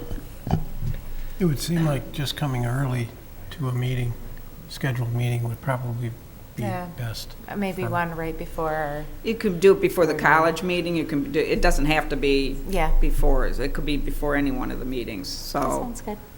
I'm I- okay with that. Yeah, I think we can schedule something. Okay, we will send out dates then, rather than an additional Monday evening. I sense a little reluctance, Trustee Guido. I No, tried I to don't protect mind. your, I okay. don't mind, I just think it's probably easier to do it on a night of a scheduled meeting. Because and you're just- coming anyway. Because you Yeah. already have it blocked out, yeah. Okay, all right, so we'll send around dates before the next college. We have, what, 3 meetings yet that we will have to get it in on, so, okay, good. Good, all right, then Trustee McDonald wanted to report also. Dr. Mead had asked me to report out about the Superintendent Evaluation Committee meeting. We had met to come up, and we're going to use the MASB tool to evaluate the superintendent. The timeline that we're looking at is you should all be receiving that probably tonight or tomorrow, and this is superintendent. You'll take a look at it. You've seen this tool before, so you can evaluate the superintendent individually, and then tonight we voted on the meeting on the 9th to come in as a group in a closed session to just the board discuss, after you've already looked over it, developed it yourself, kind of thought about we'll come together as a group and come up with one set of wood scale to present to Dr. Maleko in June. So that's the timeline we're looking at. You should have that. Joanne said she was, I believe, going to send it to you tonight. If she didn't, probably tomorrow. Okay, and I also want to just mention that excuse me, I'm having some trouble today. I wanted to mention that the evaluation committee for the the president of the college had already met. We are working on a tool there as well. We did not have a good tool that was specific to a college president, so we are working on that. And I will, that will probably be sent out to you. I will also next week at the college meeting say a little bit more about that because it's more pertinent to the college than it is to P12, but I just wanted to mention that we had met. If you have any questions. So we have to add 2 other meetings by Yes, June. So May exactly. 16th, I'm just looking at, will probably be when we'll add Mr. Wall's meeting before the college meeting, May 16th, 6 o'clock. And then in June, we'll have to do the president's evaluation, so that'll probably be the 20th, that meeting. Actually, if I can suggest, I think we should probably get to the president's evaluation before June. Maybe, I know it's a long day, but if we can somehow shorten the agenda on the 9th so that we can do maybe a meeting for the superintendent. 9th of May. So we can do maybe a closed meeting for both the superintendent as well as the college president. But there's maybe. a 360 component to the other one. We would have to make sure that we. Or picking another day, because I know that it just, if I'm not opposed to coming. I know there's a 360 thing, it's more in depth, we need to Right. discuss it. And it's going to take some time to come up with the information. And there's a building and site meeting on the 9th as Okay, well. so, all right, that's so- at 5:30. So, I mean, I don't know Maybe we can where send you're some, planning maybe on send pushing some it. dates out via email and figure that out. We don't have a whole lot of dates that we can tack Yeah. on to without making it a really long Yeah. day, so. I'm not opposed to a separate meeting. Either way, whatever. Well, works for I'm everybody. trying to economize our time on meetings, so, okay. All right, well, we'll do that via email. Thank Okay. you. Are you done? I'm done. Good, I'm done like okay. dinner. All right, any other committees? No, okay. I know Mary's trying to schedule another city relations. Yeah, I am trying to schedule another city, but I was doing it, and you can't make the date that I have, so. If it becomes really troublesome, we have our cabinet retreat on that day already scheduled, but No, I mean. we were starting You'll with work one, with we were, yeah, Okay. I'll just work with the Okay. mayor's office and, Okay. because I haven't heard back from, trustee Hamud either, so I don't know, who else.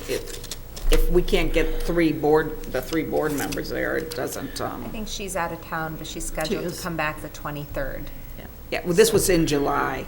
I was pushing the meeting out far enough because I knew we had so many things Okay. coming up. Yeah. That's a good idea, though. Yeah. I like the fact that you're getting it 3 months, I because I could well, schedule it. to get the mayor's schedule, you have to start 3 months in Gotcha. advance, trust me. So I figured I'd try to hit, but there are certain people who need to be there. Sure. And we had a So- very good meeting the last time, Yeah. so I'm excited to be part of the next Yeah, meeting. and I just wanted to do it before schools, we have to do it in July or August, before school starts, because we have some things, that we're going to be piloting, like with the trash toters and that kind of stuff, so I think we need to meet to make sure that, we've got all that kind of stuff, organized, before school begins again in September, so.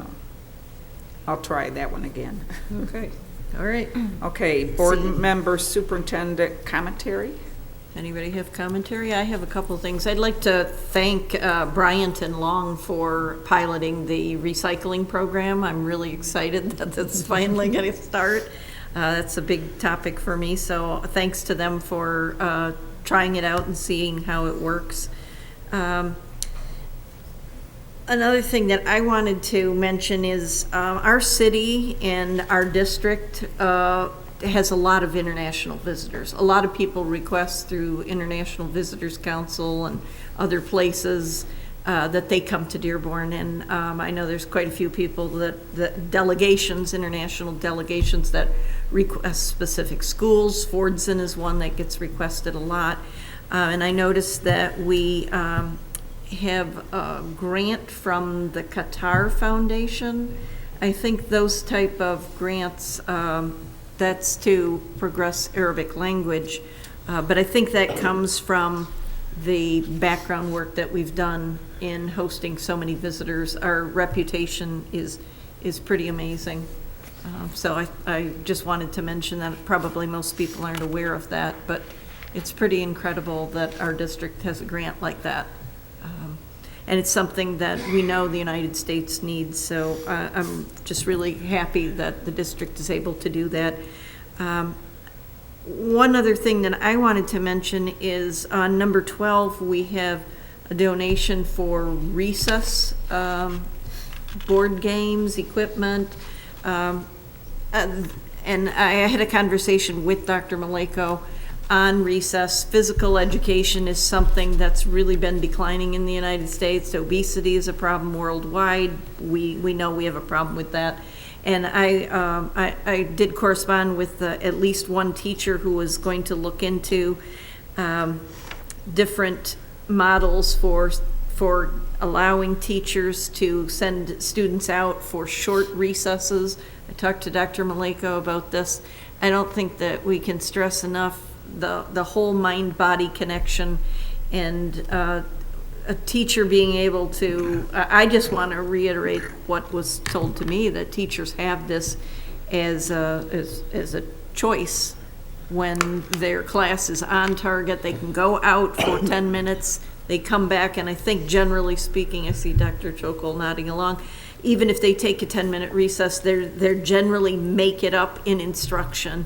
So I just want to say that, because I know that we're purchasing this money for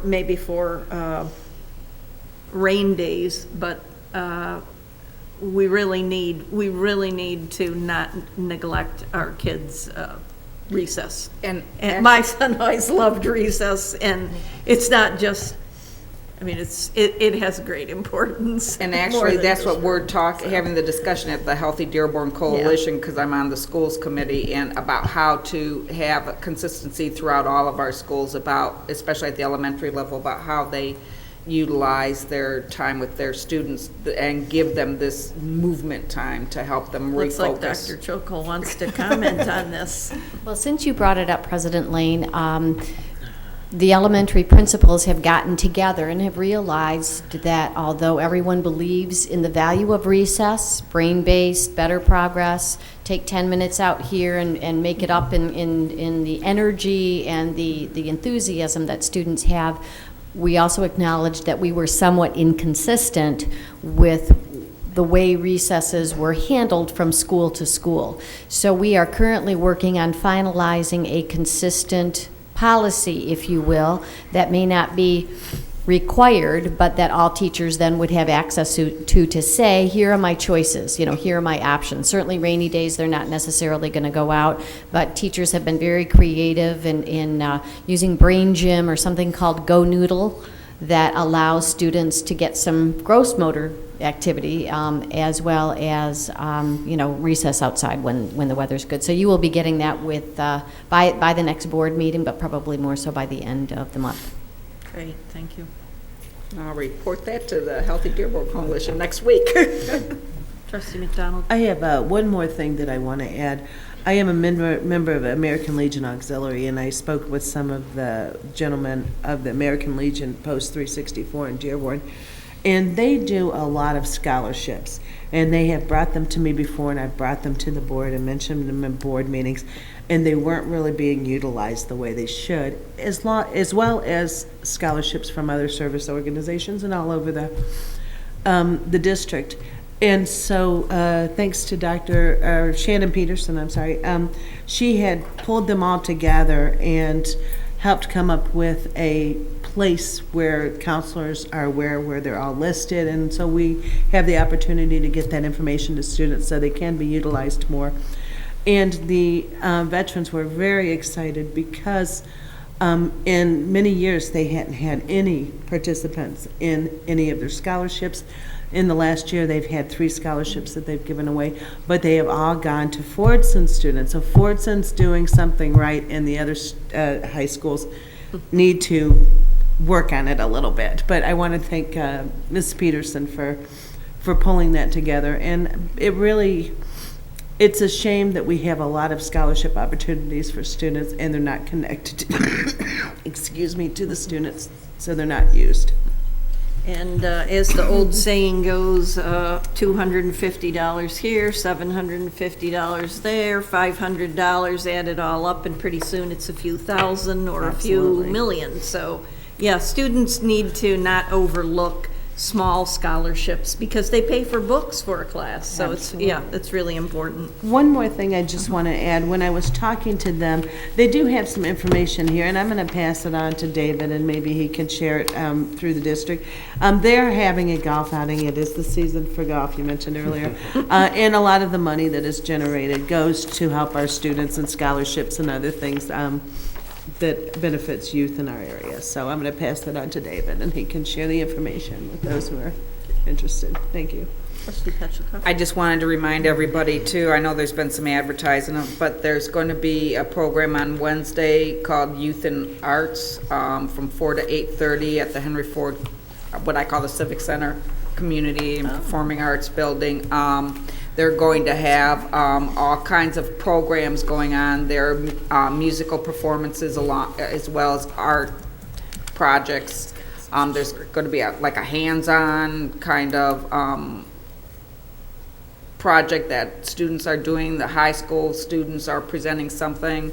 I know the Maples drum performance is going to be on stage, so they're going to have just a whole variety of different interactive events that night. So that's this Wednesday, and I had promised Emma Jean Woodard that I'd make sure that it got announced so that we make sure we. Oh, there you go. Right there, yeah. Beautiful. And I will be there on Friday. I was actually there because I'm going to keep with the tradition of I got to look at a portrait. Oh, and I got to vote, and then one will one stay is in coming my here. office. Will come here for the year. I rent it for the year. So. And that student get us back framed. Yes. It's A framed nice in tradition from Yes, Superintendent Whiston. Yes. Absolutely. Before we go on, I just want to know, you are going to mention the Edsel Ford student, correct? Or had you? No? The one that just got accepted into Harvard. Oh, Harvard. And I remember his first name is Ali, and I think it's Ali Ollie Nasser. But Nasser. It's Ollie Nasser. Okay. I just wanted to make sure he gets some accolades. So Okay. I didn't know if it was on your list. Last I didn't, call so thank for, you. Okay. last call for commentary then. I just quickly, please. I just want to say the last couple Saturdays I had some fun at I know it was kind of mentioned, but some of the Blue Hands Autism event that went on at McUnis was excellent. I went there with my children and we got to participate in activities, and I know our special education department helped the sponsor so that it was cheaper to operate, the building. So I think that was a great event. And then it was snowing, but there were, I think, almost 10,000 out at the Ford Field on Saturday. I was there with my son. My daughter couldn't make it. She actually broke her ankle. So she's out of commission for about 6 weeks. But we had fun, and it was snowing. And I believe there were close to 1,500 students that participated in the race. So it was there to start. It was a great event, and the cold didn't keep people away. We were there closer to noon, which was nicer because it got a little warmer. But I think the people that, the adults that ran around 8 were pretty cold. There was some good news coverage on it. Yeah, as well. yes, there was. So- Yeah, there was. And the nice thing about the student event was that the students were able to participate through their schools. Through the school. To get 25-mile credits, and then they completed the 1 point whatever miles they needed and are now officially marathoners. But they didn't have to do it all that day. That's the way I need to run it. Installment plan. Okay, next. Okay, request for Sorry, information. That's it. Dr. Maleko, you did move Thank it, you. okay. Okay, request for information and/or future agenda items. I think we got enough on our plate. Okay. All right, future meeting dates. Monday, April 18th, 2016, HFC meeting, 7 p.m. at the Andrew Mazzara Services and Conference Center in the Rosenau Boardroom, Henry Ford College. Monday, May 9th, 2016, P12, Board of Education meeting, closed superintendent evaluation at 6:15 p.m. at the Administrative Service Center in the Frank Franchi Boardroom. Monday, May 9th, 2016, P12 Board of Education meeting, 7 p.m. at the Administrative Service Center in the Frank Franchi Boardroom. Monday, May 16th, 2016, HFC meeting, 7 p.m. at the Andrew Mazzara Services and Conference Center in the Rosenau Boardroom, Henry Ford College. Okay, our business is all conducted and we're adjourned.